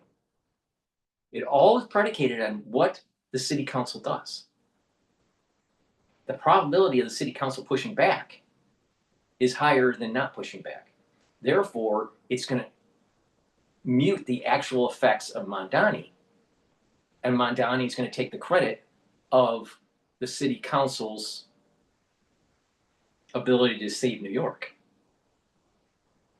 So there's a nuance here that Mamdani is going to take the credit if the city council pushes back, and that's going to launch AOC into the presidential ticket for the general election in 2028, or someone like her. So at the federal level, it's better that Mamdani actually tanks New York. At the local level, it would be a catastrophe for New Yorkers. And most people aren't paying attention to, like, what about the actual city council? What are they going to do? Are they going to be more centrist or a slightly left of center? Or are they going to be this democratic socialist? I don't know. I don't know. So if they block him and they save New York, Mamdani's going to take the credit, even though they were circumventing socialism. So it's going to be interesting how this plays out. But this is Marxism. This is Marxism that's happening. We were talking about the caliphate that's starting to establish in Michigan, in Dearborn, and in Hamtramck. And look at what's happening in New York. It's turning communist. The capitalist headquarters of the world, New York City, is turning communist.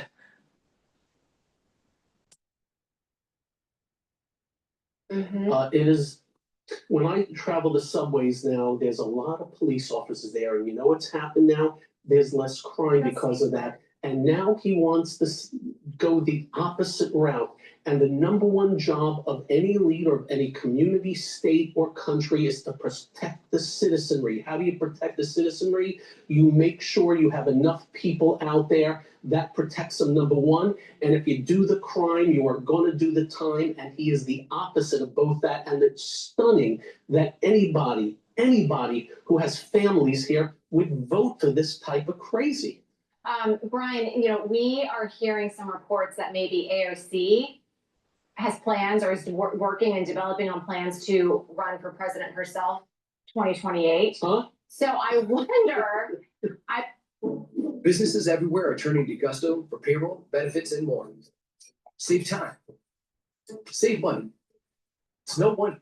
So I wonder if you have someone like Mamdani win the mayoral election, would that be a win that would help her advance that cause, maybe get closer to the White House, or would it actually be a gift for the Republicans because everyone would have to reckon with how bad Mamdani's policies are? Would it be a setback for her, actually?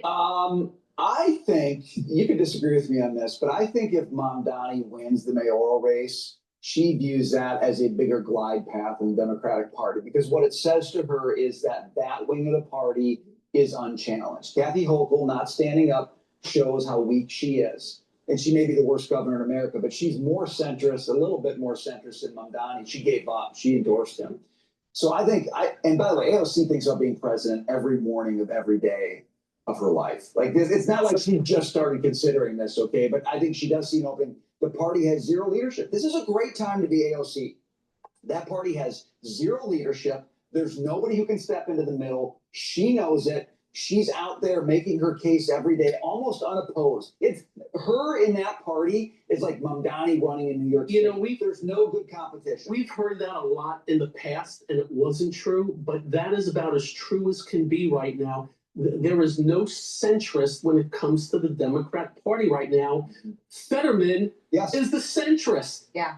That's the amazing part about it. And by the way, I don't even think they talk to Fetterman anymore. He's the one that's the most logical at this point in time. It's just amazing to watch. I don't think an extremist can win in a national race. I think the reason Mamdani has a platform here is, again, because the demographics of New York have gone increasingly more progressively left. I think the American people overall as a swath have actually rejected everything that he stands for and everything that she stands for.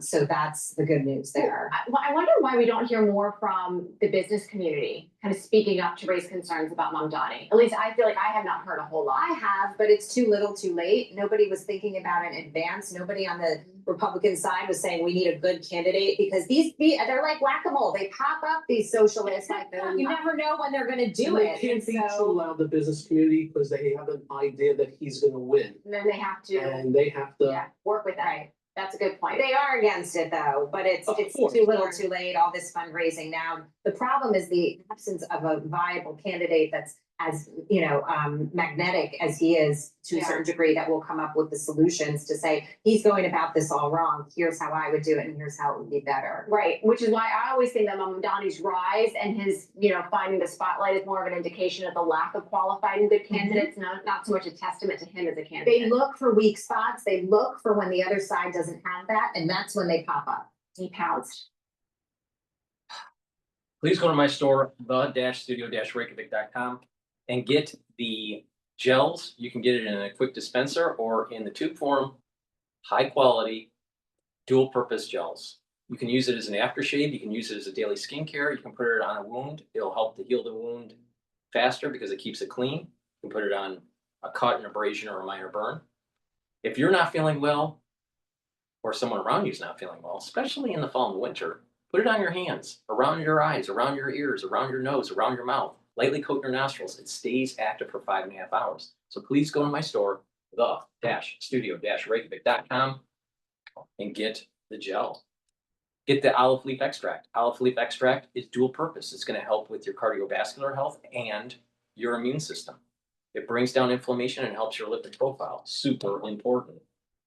Clarity factor helps you to concentrate.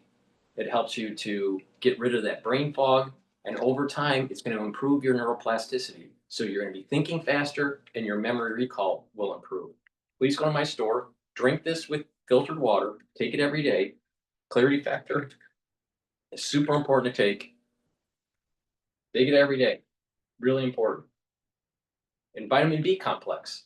If you're 40 years of age or older, you should be taking vitamin B complex. Why? Because the first 4 B vitamins help with your mitochondrial health. It'll help with the electron transport chain. It'll increase your ATP. You'll have more energy. It improves your cellular metabolism and it protects your neurons. And guess what? Because of the crisis of 2020, you're going to see about 30 to 40% of the people within your social network getting early onset of dementia if they don't mitigate the problem. Why? Well, I've explained it in multiple videos. Please go to my store and get the omega-3. This brings down systemic inflammation, helps to prevent the red blood cells from overclotting, and omega-3 helps to bring down LDL levels and helps to increase your HDL levels. So by bringing down LDL and bringing down inflammation, you're reducing oxidized LDL. And that means you're reducing plaque formation. Super important to be taking every day to help with your cardiovascular health. But not just that, like I said, this stops overclotting. You're going to need this, especially in the fall and the winter, because something bad's coming. Fall and the winter, something bad's coming. Better be prepared. But if you're not prepared, don't be surprised that something bad happens to you. Nattokinase breaks up clots. Hint, hint, maybe you need this for the fall and the winter. And nattokinase is fibrinolytic. All right? By being fibrinolytic, you're going to be breaking up those clots. But also, there's an added benefit of nattokinase, and that is that it helps with the lipid profile. It helps to bring down the LDL levels. It helps to increase the HDL levels. So that means you have less plaque formation. And there's some added benefits of nattokinase that you might need for the fall and the winter. All right? Please go to my store, the-studio-reykjavik.com.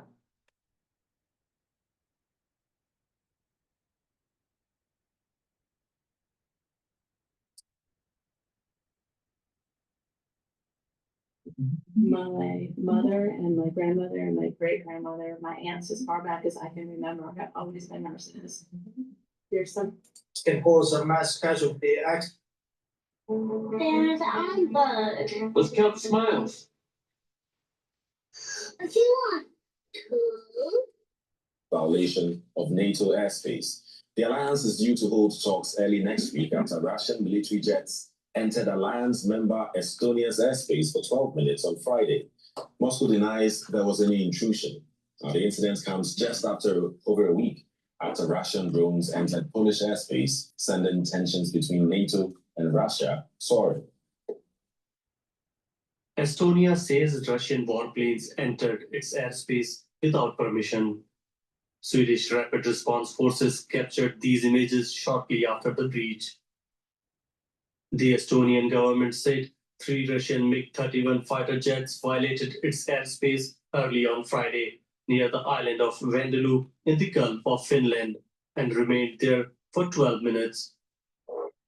Italian F-35 jets on Baltic patrol eventually intercepted the warplanes and forced them out. NATO air defense worked. The planes flew, forcing the Russian planes to leave. But of course, being in Estonian airspace for so long is still at least malicious intent, if not a planned operation. Our request is to trigger Article 4, which would mean such political consultations between the allies, and then a NATO assembly would meet to discuss it and decide what is additionally needed. Estonia's allies have condemned the incursion, calling it an extremely dangerous provocation.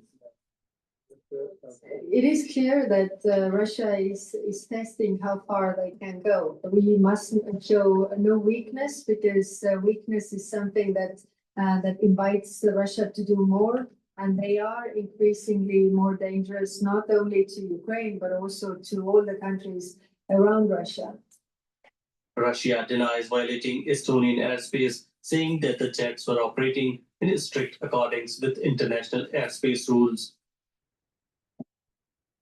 The airspace violation comes just over a week after 2 NATO members, Poland and Romania, said Russian drones had breached their airspace.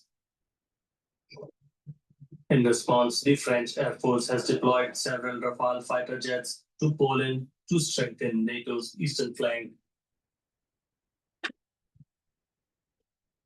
Let's bring in Marek Kov from the International Center for Defense and Security in Estonia. Hello, Marek. So Russian fighter jets have also violated the safety zone of a facility in the Baltic Sea. Is this a real threat or deliberate provocation, you think? Good morning. Thank you for having me. I think we have to recognize that while Russia's hybrid attacks aim to shape our political decision-making, the possible consequences, often tragic, fall on civilians. So military aircraft flying in civilian airspace without transponders or without filed flight plans can cause a mass casualty accident. The same actually applies to Russian Shadow Fleet, which also carries the risk of major environmental catastrophes. So I think it's a very dangerous provocation from Russian side.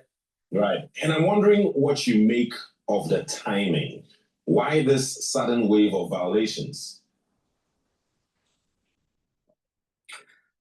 When you get in your car, you just need to put your location in the trip planner. It recommends where you need to stop, for how long, park, plug in, and you can go about your day. It will alert you if the drive session is coming to an end, so you can maximize your time before you have to hit the road.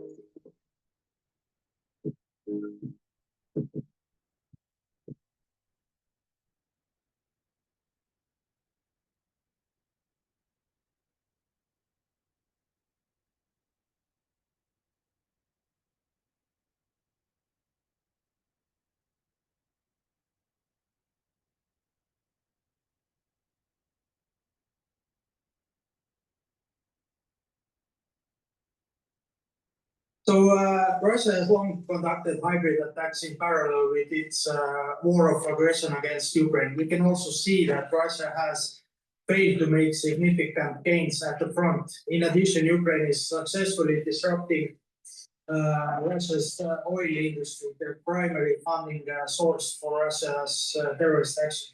Consequently, Russia is trying to weaken Western unity in support of Ukraine. These series of provocations can be also classified as yet another Russian attempt to influence our societies and to suggest that NATO is not functioning.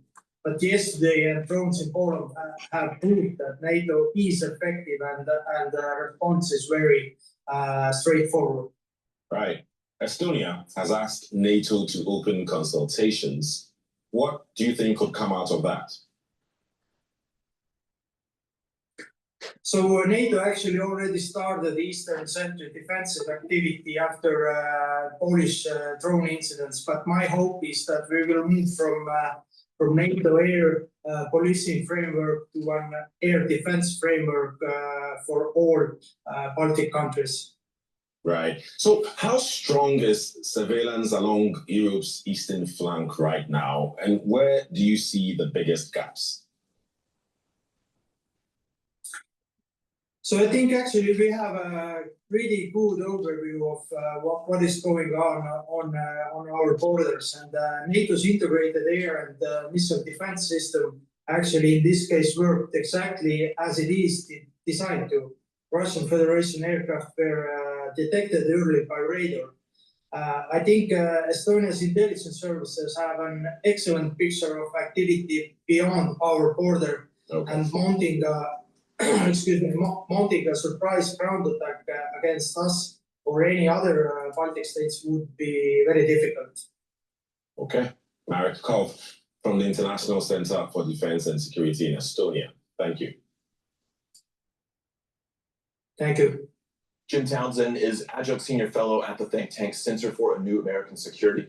For that, he served as Deputy Assistant Secretary of Defense for European and NATO policy. Jim, thanks for joining us. As far as I can tell, this is the third such instance within 2 weeks of Russian incursions into NATO air territory. What's going on? Well, that's the question of the day is what is he, Putin, what does he have up his sleeve here? Why is he doing this?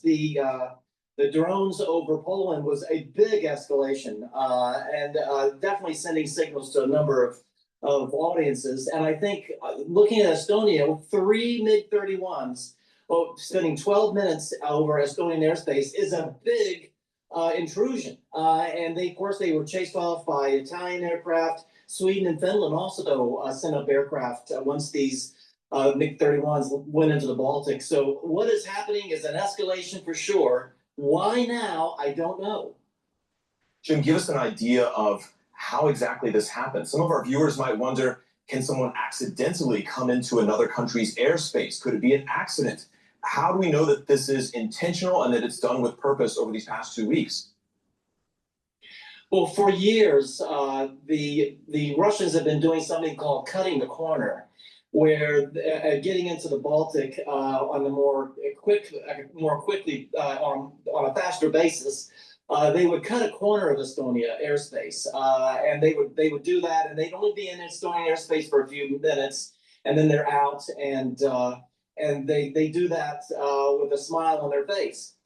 So these kinds of air intrusions have happened in the past, but there's only been one aircraft. It hasn't been longer than just a couple minutes, and it was something that they've grown used to seeing in Estonian airspace. What's different here is 3 aircraft, not one. All 3, they did not file a flight plan. They were not squawking, their identification. They were not in touch with Estonian air traffic control. So they were flying in the dark, if you will. They were not to be seen. This is something that you do on purpose when you want to make some kind of incursion like this. You're not squawking. You're not identifying yourself. And so usually, if a plane gets lost, they pretty quickly find that out, and they scramble to get out of someone's airspace. They stayed for 12 minutes in Estonian airspace. There's no doubt they knew where they were. And they were doing there to send a message to the Estonians that they could do this at will,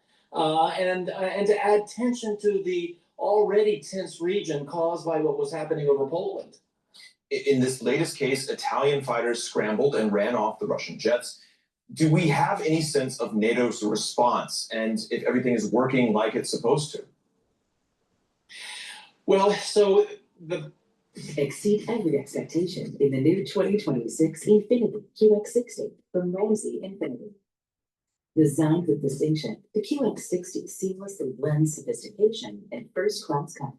From its driver-focused cabin with available massaging front row seats to advanced driver assistance and technology features, the QX60 keeps you comfortable and in command. Click now to learn more.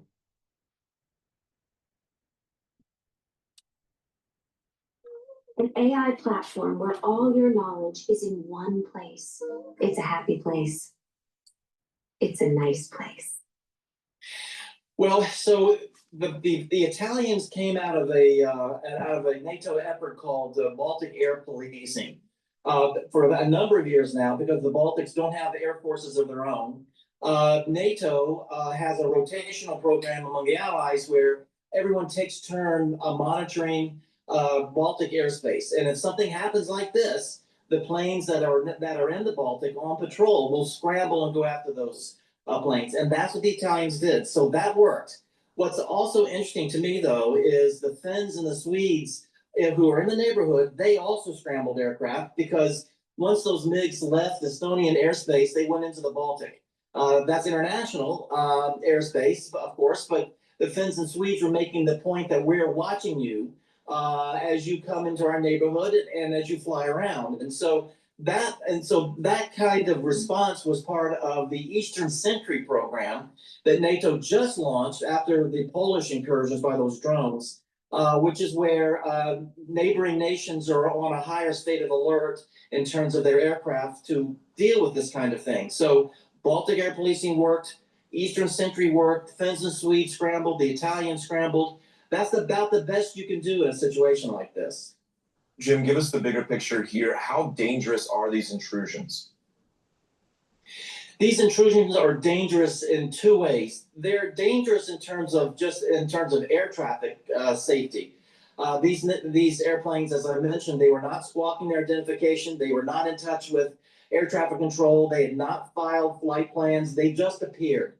And that's a danger to a civilian and military aircraft in the area, for suddenly these three high-powered jets appear in their midst. So that's dangerous in and of itself. But there's a larger danger here, which is this is the escalation that we were afraid that Putin was going to start doing after Poland. That the Polish experience with those drones, that was not going to be a one-off. That this was going to represent a higher level of bullying, if you will, by the Russians, of those nations that are along its border, as well as with Belarus. And so Estonia is an easy target. They are small, they're right on the border. They are already at a high state of alert and concerned about what Russia might do. And so to just bully that small ally, they launched those MiG-31. So this is something that is dangerous in terms of stability in Europe, in terms of trying to keep tensions down along the frontier with Russia. This is something that I'm afraid we're going to see more of, and that makes the Russian activities more dangerous than they would have been 2 weeks ago. All right, Jim Townsend, former U.S. Deputy Assistant Secretary of Defense for European and NATO Policy. Jim, thank you. You're welcome. Please go to my store, the-studio-reykjavik.com. Get the lignins. Lignins will help with your immune system and your endocrine system, help to soak up free radicals, bring down inflammation. Turmeric helps to bring down inflammation and soak up free radicals.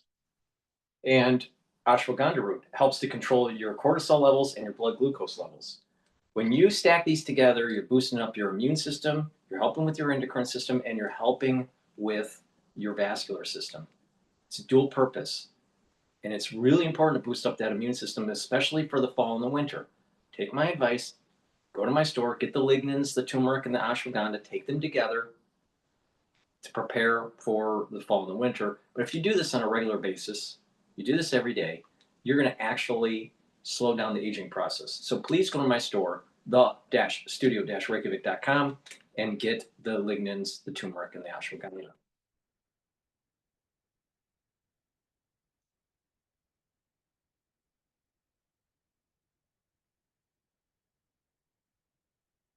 Zero helps me take my business anywhere I want.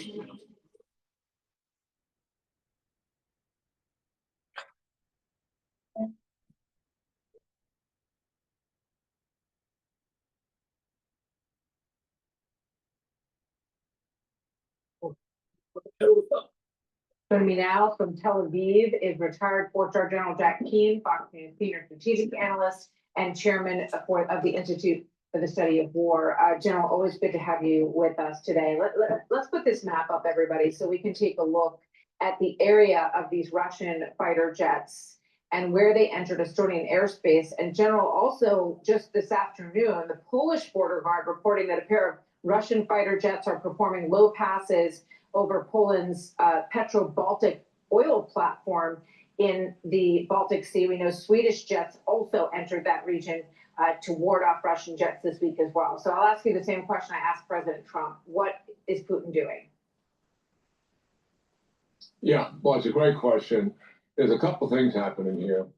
Well, first of all, these are all Eastern European countries, and every single one of them has punched over its weight in terms of assistance they're providing to Ukraine. Why? They're motivated significantly because they know they could be next, and they lived under communist rule for 45 years. They got the picture. They know what's happening here. So that's one thing. The second thing that's really going on, they're testing their responses. But the major strategic objective that Putin has here with this harassment is he really wants them to look inward. In other words, NATO take a look at itself and say, look, we got to do more to protect ourselves here. And we can't just be providing all the support for Ukraine. We got to make certain that we have our own support here, that we pull back some of the things that we're given. That's the real purpose behind this, is to undermine NATO and the European support for Ukraine and have them question that support in view of the rise in tensions that he's presenting to them. Is Putin going to do anything in the near term in terms of crossing that border and getting into a war with NATO? I doubt that seriously. But this is his strategic purpose. And, he's pretty good at playing these kind of hands. How do you deal with this thug who likes to throw his weight around? You confront him. And if they can continue to violate sovereignty and airspace, you shoot at him, and he'll stop. He doesn't want to go to war with NATO, believe me. So, with regard to what President Trump was talking quite a bit about yesterday, was this cutting off of energy, Russian energy that is still being bought. It's mostly LNG purchases, liquid natural gas purchases by a lot of countries in Europe. And he's saying, why are they funding the war this way? So Ursula von der Leyen, the EU president, said this morning. Watch. Russia's war economy is sustained by the revenues from fossil fuels. We want to cut these revenues. So we are banning imports of Russian LNG into European markets. It is time to turn off the tap. But it's not going to happen until 2027, General. What's your take on that? Well, first of all, let's applaud President Trump putting his foot down here, something that should have happened right after the war in Ukraine started. And look where we are now. And finally, somebody's putting the Europeans tried to have it both ways. We're going to help Ukraine, but at the same time, we need Russian energy sources, and we don't want to hurt our own economy. And I think that was a strategic mistake from the outset. This is being corrected. It's going to take a little longer to get all the teeth into this that it really should have, but this is a good start, Martha. And give credit here where credit is due to President Trump for lowering the hammer on them. Yeah, More to follow, for sure. England doesn't do this, but I think it was a very strong message yesterday during that press conference. I just have to go, but I want to ask you really quickly, because you're in Tel Aviv. I know you spoke with Netanyahu. What can you tell us about this push into Gaza City before we go? And we'll talk more about it next time, General. Yeah, certainly.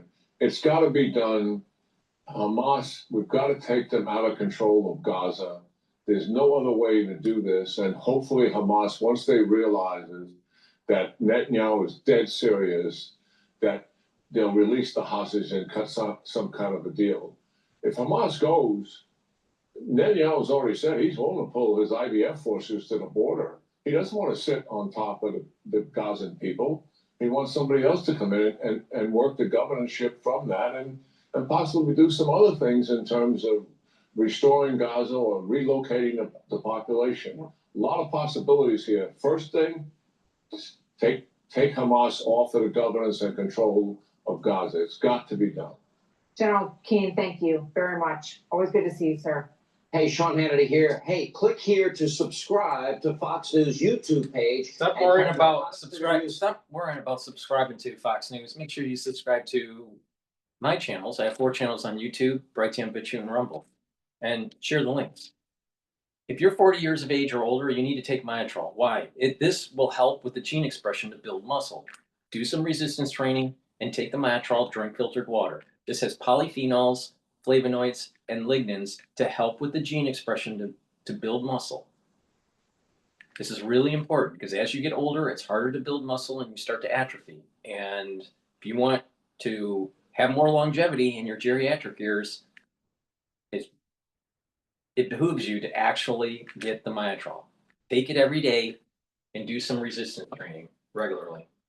NAD plus boosts up your NAD plus levels, increases your energy, helps to repair DNA damage, and protects neurons. Super important. Protect those neurons because about 30 to 40% of the people that you know that are 40 years old or older within the next 5 years are going to start getting early onset of dementia.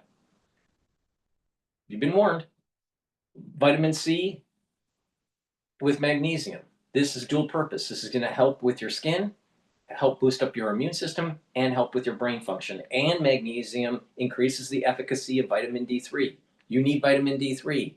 Really important. Super important, especially in the fall and the winter. Take this every day, but especially in the fall and the winter. Please go to my store and get the vitamin C with magnesium.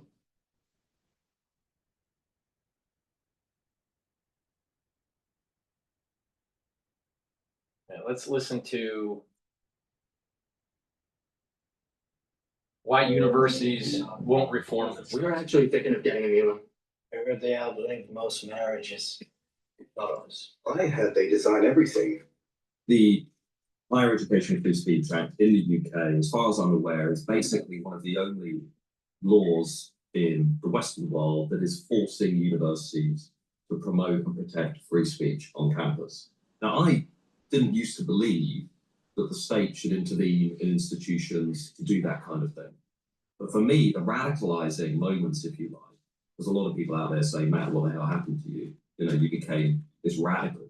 You used to be a moderate, status quo kind of guy. And my answer is always the same. It's not what happened to me, it's what happened to the people around me. Because I watched the elite class, particularly in the universities, basically go off a cliff during the 2010s, the so-called Great Awakening. This is happening in the United States, not just in Whereas England. Andrew Sullivan once said, we're living through the greatest radicalization of the elite class since the 1960s. And I think he's absolutely spot on. And for me, a couple of those moments, really powerful moments, one was going through Brexit and the referendum. I wasn't particularly a passionate Brexiteer before the referendum. I didn't really campaign publicly for Brexit. But when it happened, I was completely comfortable with it. I thought, okay, the people want to leave the European Union. I understood why. I didn't think it was democratic. I was concerned about the erosion of sovereignty. And I said so publicly. The reaction to that from academic colleagues was a real eye-opener. Mm-hmm.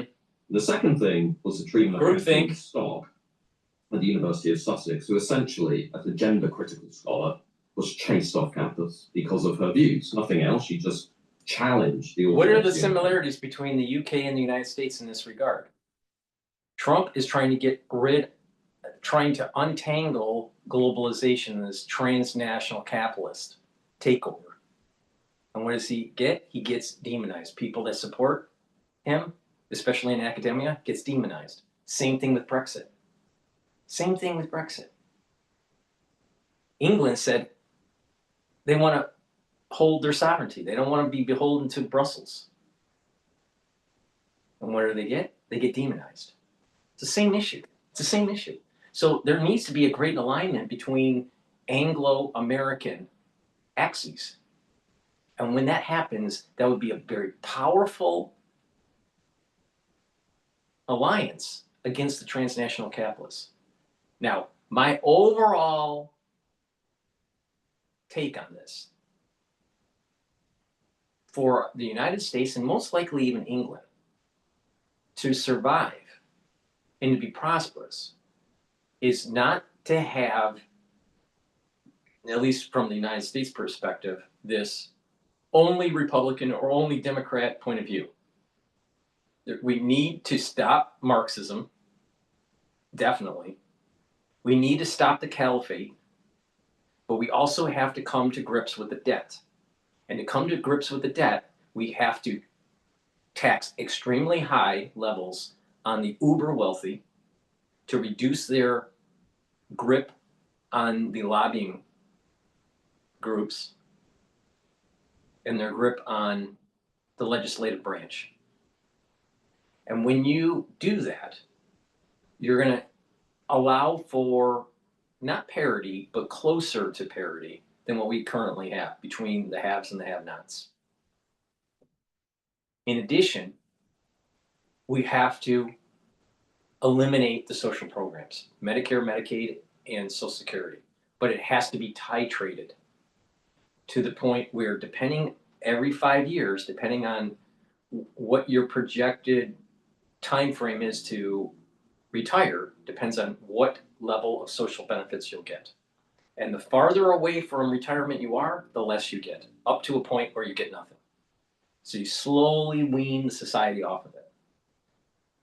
This is how we get rid of the debt. This is how we become more productive.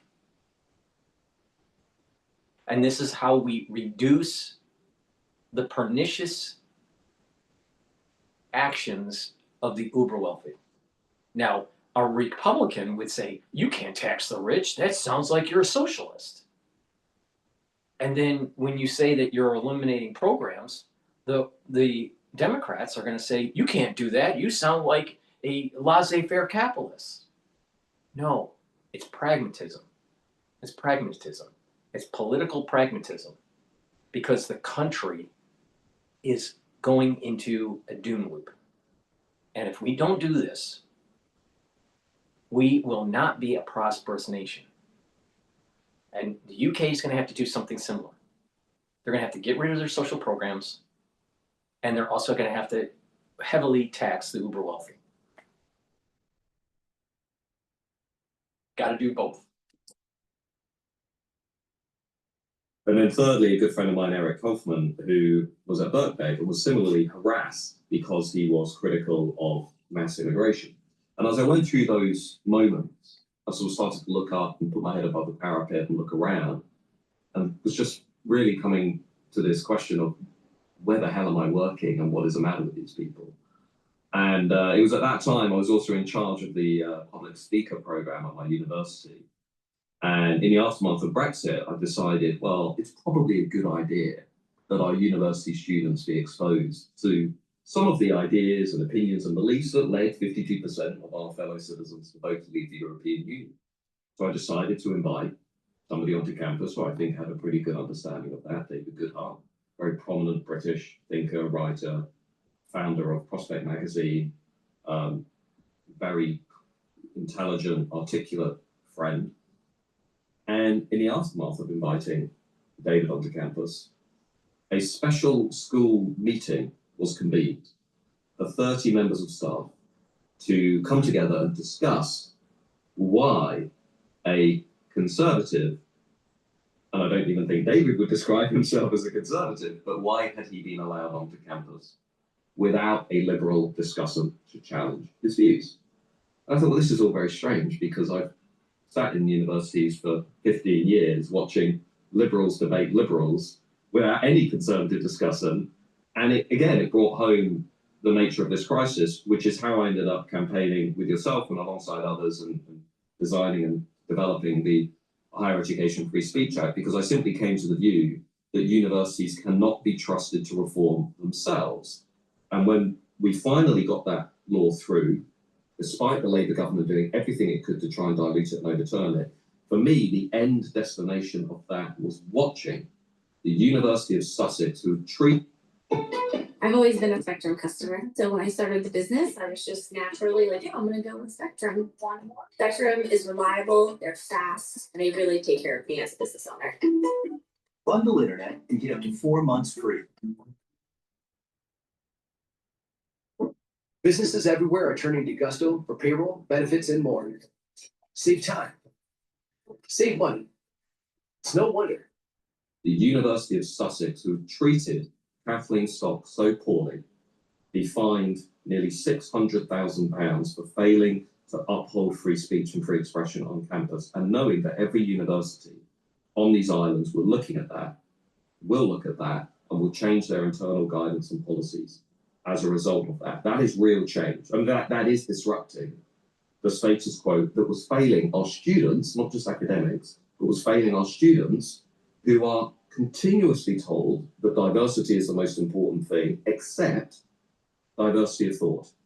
And that is where the universities went wrong. Yeah, and that suggests, the fine that was levied against the University of Sussex, and as you say, the kind of downstream deterrence effects that we think this is going to have on the higher ed sector, suggests that within that debate, and I remember that debate very well 4 or 5 years ago, should we or should we not push for a bit of legislation that is really going to, unsettle a lot of conservative instincts, which is, keep the government out of our big institutions, let the universities run themselves, does suggest that those who said no, we've got to start using government for, to put things right, were in the right. And I think this is a sort of feature of the new right, you might say, on both sides of the Atlantic, that there's a sort of dawning realization that if you don't use power when you've got it for good ends, for the ends, which will justify taxpayer subsidy and so on, then we're going to lose every time, and things are just going to get worse and worse. So I think it's encouraging. I should say, in defence of my own institution, the University of Cambridge, the university here went through a lot of work preparing an act, a HEFSA compliant free speech code, and pushed it through even at a time when it looked as if Labour was indeed going to torpedo the act. So there was a deterrence effect even before the Sussex judgment. I think you're absolutely right. It's going to have some very, very, very positive effects. Yeah, and just briefly, I mean, you're absolutely right to say this isn't actually just about what's going on in the UK. What the reforms to the universities are really about is a much deeper philosophical split, I think, within the right, in that there are some of us who recognise that for too long, Conservatives have allowed taxpayer-funded public institutions to essentially indoctrinate the next generation with anti-Western, anti-British, anti-American, anti-science ideas and ideologies that have been weakening our civilization and societies from within. And this isn't now just about the universities. This is also, I think, now opening up fronts of activity, schools, charities, galleries, museums, legacy media, which we'll come on to talk about, where I think actually a new generation of Conservatives understand the need to intervene in institutions in order to safeguard the Conservative project more generally. And that is a fundamental difference from the pre-2010 era. I couldn't agree more. And it's a question about really trying to shore up the fraying social contract between government and government. And if universities are in receipt of taxpayer funding, then there are certain obligations that those institutions have to the public square. One of them must be to model good civil disagreement on contentious issues that reasonable Brits disagree about. And one of the things, as you were talking, that came to mind was just, we've been here before. I think back to the 18th century.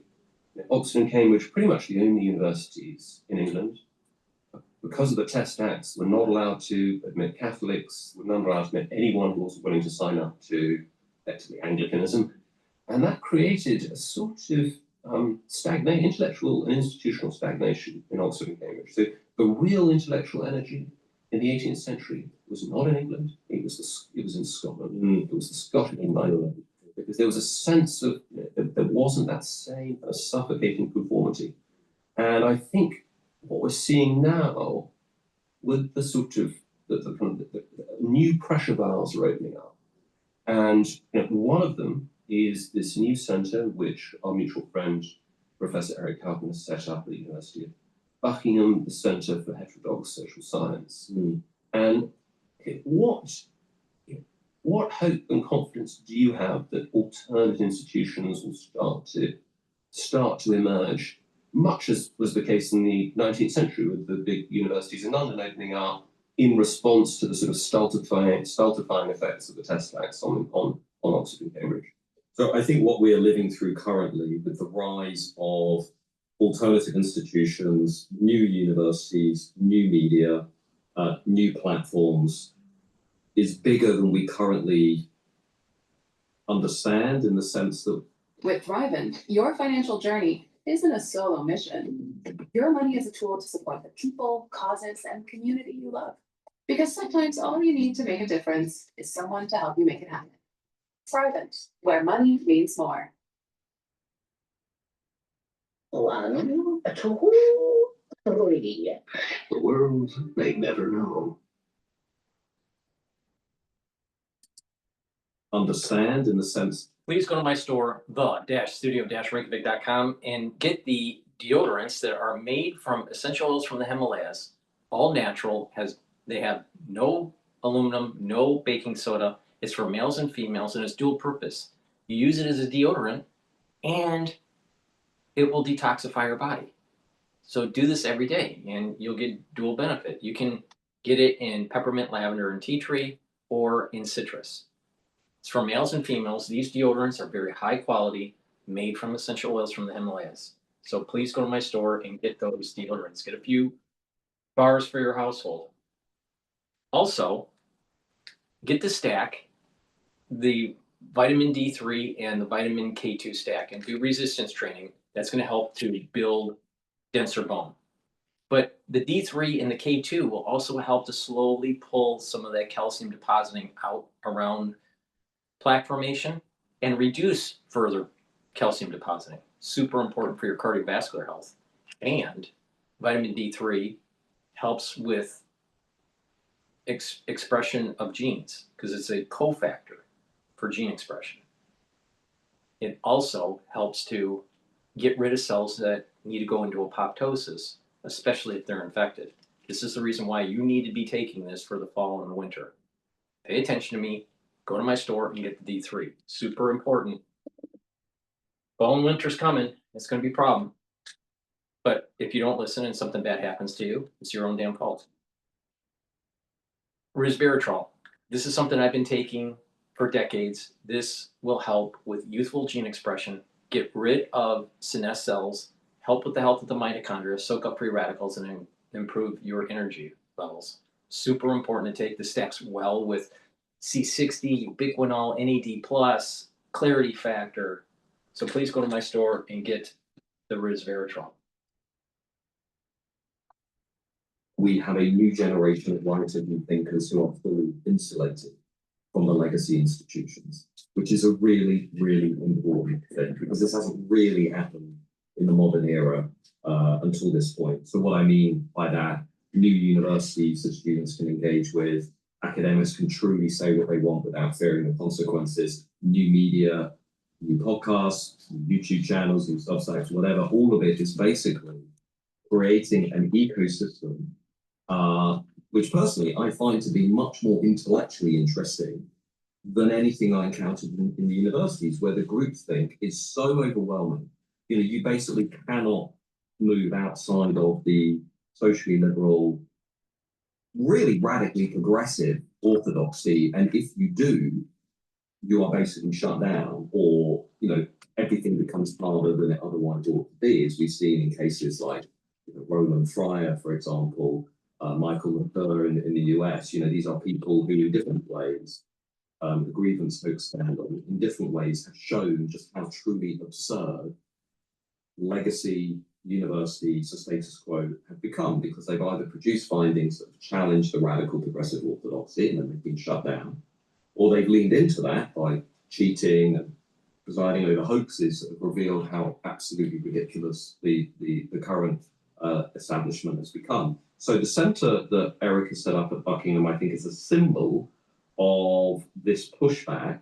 And in that case, to look at social science, to ask questions that should be asked in legacy institutions that aren't being asked. For example, okay, we know that for every one conservative academic in the universities today, you basically have about 10 to 12 left-wing academics. So the end result is we have an enormous literature on the far right, right populism. I used to work in that literature, but we have almost no similar understanding of Wokism, radical leftism, contemporary communism. I was struck reading a handbook recently by a scholar called Pedro Sacchetti, and it opens, it's a handbook on left-wing extremism. And this was maybe 3 years ago. And it opens by saying, remarkably, this is one of the only handbooks on left-wing extremism in the social sciences. And, you look at the enormous literature on the populist right. Every PhD student almost in social sciences working on the populist right. And you just think, wow, this is completely imbalanced. So the centre is also going to be not only looking at things like what is woke ideology, where did it come from, how is it changing our society, but also things like, what is the role of family breakdown in crime and social breakdown? What is the link between mental health and support for wokeism, LGBTQ and all the rest of it? So we're going to be looking at things that are considered to be taboo, to use the title of Eric's great book on woke ideology. And we're just going to be looking at them in a very direct, straightforward, open way, which is exactly what higher education should be doing. And whether it's at Buckingham, whether it's at Peterson Academy, whether it's at the University of Texas Austin, whether it's at Ralston College, wherever it is, there is now an ecosystem online that is very active and actually, I think, very compelling to students as well, who can see what's going on. And just my last comment, I used to teach at Kent a third-year module on European politics. And 2 or 3 weeks into that module every year, students would approach me and say the same thing, because it would take them 1 or 2 weeks to sort of build up the confidence to kind of, who is this guy, this controversial figure on campus? And they would come up, they would always say the same thing. I'm so glad I'm finally getting to take this module, because until now I felt as though I was being indoctrinated by left-wing scholars. And those are students. So I don't buy. This is what's happening. This is what's happening in England. This is exactly what's happening in the elite institutions in the United States. And people need to push back. Because if you don't push back, you're going to have Marxism. You're going to have Mamdani types running the show. Look at Mayor Wu in Boston. Boston's a shithole. Total shithole. Double Harvard. Harvard College and Harvard Law. So what happens is these people they serpentine right into professional schools like law, and guess what? They start running municipalities and push their Marxist ideology, brought to you by universities that are begging for $2 billion from the American taxpayer. I mean, it's amazing how the whole ecosystem of this. And when is Americans going to start pushing back and going, you know what, Harvard? Maybe you should stop minting so many Marxists.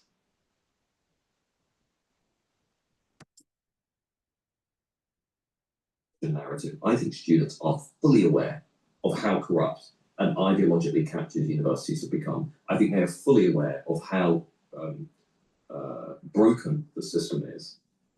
They are just gaming it. They're staying quiet, going along with it, because the conservatives know they better not say anything, because that will violate, their marks, that will put them at a disadvantage. And it's a profoundly depressing realization that we're all just participating in this Ponzi scheme, and even the students are now fully aware of it. Americans need to push back. against Marxism and this Wokism and this ultra left movement. Please go to my store, the-studio-reykjavik.com. Get the heirloom barley. Heirloom barley will help to bring down inflammation, detoxify your body, and help to soak up free radicals with superoxide dismutase. This is a high density protein. You take it every day. You mix it with soft foods, drink it with filtered water, or mix it in a smoothie, or mix it even with just milk. But take it every day. This is very powerful stuff. And by detoxifying your body regularly, your immune system, your endocrine system, and your other functions and your systems will perform. Brain function will improve, your liver will improve, your kidneys will improve. Super important to take. And by bringing down inflammation, you're helping with your cerebral system. Why? Because if you're bringing down chronic inflammation, you're helping to maintain your neurons. Because if your neurons are in an inflammatory state or a microenvironment that is pro-inflammatory, you're going to lose the myelin sheath and your neurons are going to eventually die. Well, you need to bring down that inflammation. Please go to my store, the-studio-reykjavik.com. Take this. Now, like I said, you're going to notice about 30% of the people that you know, or 40% of the people that you know that are over 40 years of age within 5 years, starting to get early onset of dementia. It's going to happen. It's going to happen unless you start mitigating what are the causes of it. And you got to bring down that inflammation, and you got to detoxify your body to be able to do that. And soak up those free radicals. Now, a way to soak up the free radicals is to take C60. C60, you can get it in extra virgin olive oil, avocado oil, or MCT coconut oil. Now, C60 is 1,000 times stronger than a molecule of vitamin C. One molecule of C60, they'll soak up free radicals, boost up the energy of your cell by improving the health of your mitochondria, because your mitochondria is producing the ATP. Your cells are performing better, it has less stress. So your tissues and your organ systems will perform better. Your immune system and your endocrine system will perform better. Your vascular system, it's going to be soaking up those free radicals and reducing the concentrations of your LDL that have been oxidized. Because when you have less LDL that's oxidized, you have less plaque formation. So this is going to help with your vascular system. It's going to help with the health of the neurons by bringing down stress of the neuron, improving the health of the mitochondria in the neuron, having more energy to produce the neurotransmitters and to create an environment to improve the neuroplasticity. This is very important to take. You're going to notice the benefits of this within 2 months. Now, you will also notice within 1 year a visible change where you look younger. Now, part of that is because your body is improving. All your different organ systems are improving. Take a teaspoon a day every day, preferably in the morning on an empty stomach for best absorption. But take a teaspoon of this every day. You can get it in a 2 ounce, a 4 ounce, or an 8 ounce configuration. But when you take this, you're improving lots of different systems, including your skin. Because at the basal layer, that layer is what produces new skin cells, will be improved because you're soaking up free radicals and you're helping the health of that basal layer. This stacks really well with resveratrol, which also improves the basal layer. So you are visibly going to look younger, and you will have better processing of your different organ systems when you bring down those free radicals. So please go to my store and get the C60. It's very powerful stuff. It's very important to take, and it's part of my anti-aging protocol. Super important. Super important to take every day. All right. Let's see. All right. We'll wrap up the show, but let me just plug one more product here. Gladiator barley. Gladiator barley is very similar to the heirloom barley. It's a high density protein. It's a powder. You take it the same way, but this has all the benefits of the heirloom barley. You detoxify your body, you bring down the inflammation. You'll be able to recover faster with a workout, and it'll soak up free radicals with superoxide dismutase. But you're also building muscle. This stacks well with Myotrol. So do resistance training, take the Gladiator barley. And when you do this, you're improving your musculature, you're detoxifying your body, you're getting all the benefits of bringing down inflammation. It stacks well with the C60 because you're soaking up free radicals two different ways. C60 pathway and also the superoxide dismutase pathway. And when you're bringing down inflammation and soaking up free radicals, that does wonders with slowing down the aging process and allowing your immune system to get boosted up. So please go to my store, get the great products that I offer. Use discount 5. I have this discount code, discount 5, all caps, discount number 5. You get $5 off. And if you spend $100 or more, you get a free gift until supplies last. But it's really important to follow the protocol, slow down the aging process, and boost up your immune system. Bring down that inflammation. Help the health of your neurons. Because it's going to be a problem in 5 years across the country. All right, it's starting already, but it's going to hit the masses within a 5-year period. Get prepared. Get prepared. But if it starts happening and you didn't want it, you thought, oh, it won't happen, or I'll worry about it when it does. Should have listened when I told you. Just like I told you 5 years ago to pay attention to boost up your immune system because there's going to be a pulse, and it's pulsing now. So please go to my store, the-studio-reykjavik.com. Get prepared for the fall and the winter, and better yet, view this in a holistic way where it's about proper diet, proper exercise, proper supplementation, proper sleep, learning new things. All these are very important to slowing down the aging process and boost up that immune system and improve your different organ systems, including your brain function. Please go to my store, the-studio-reykjavik.com. Thank you for listening and have a nice day.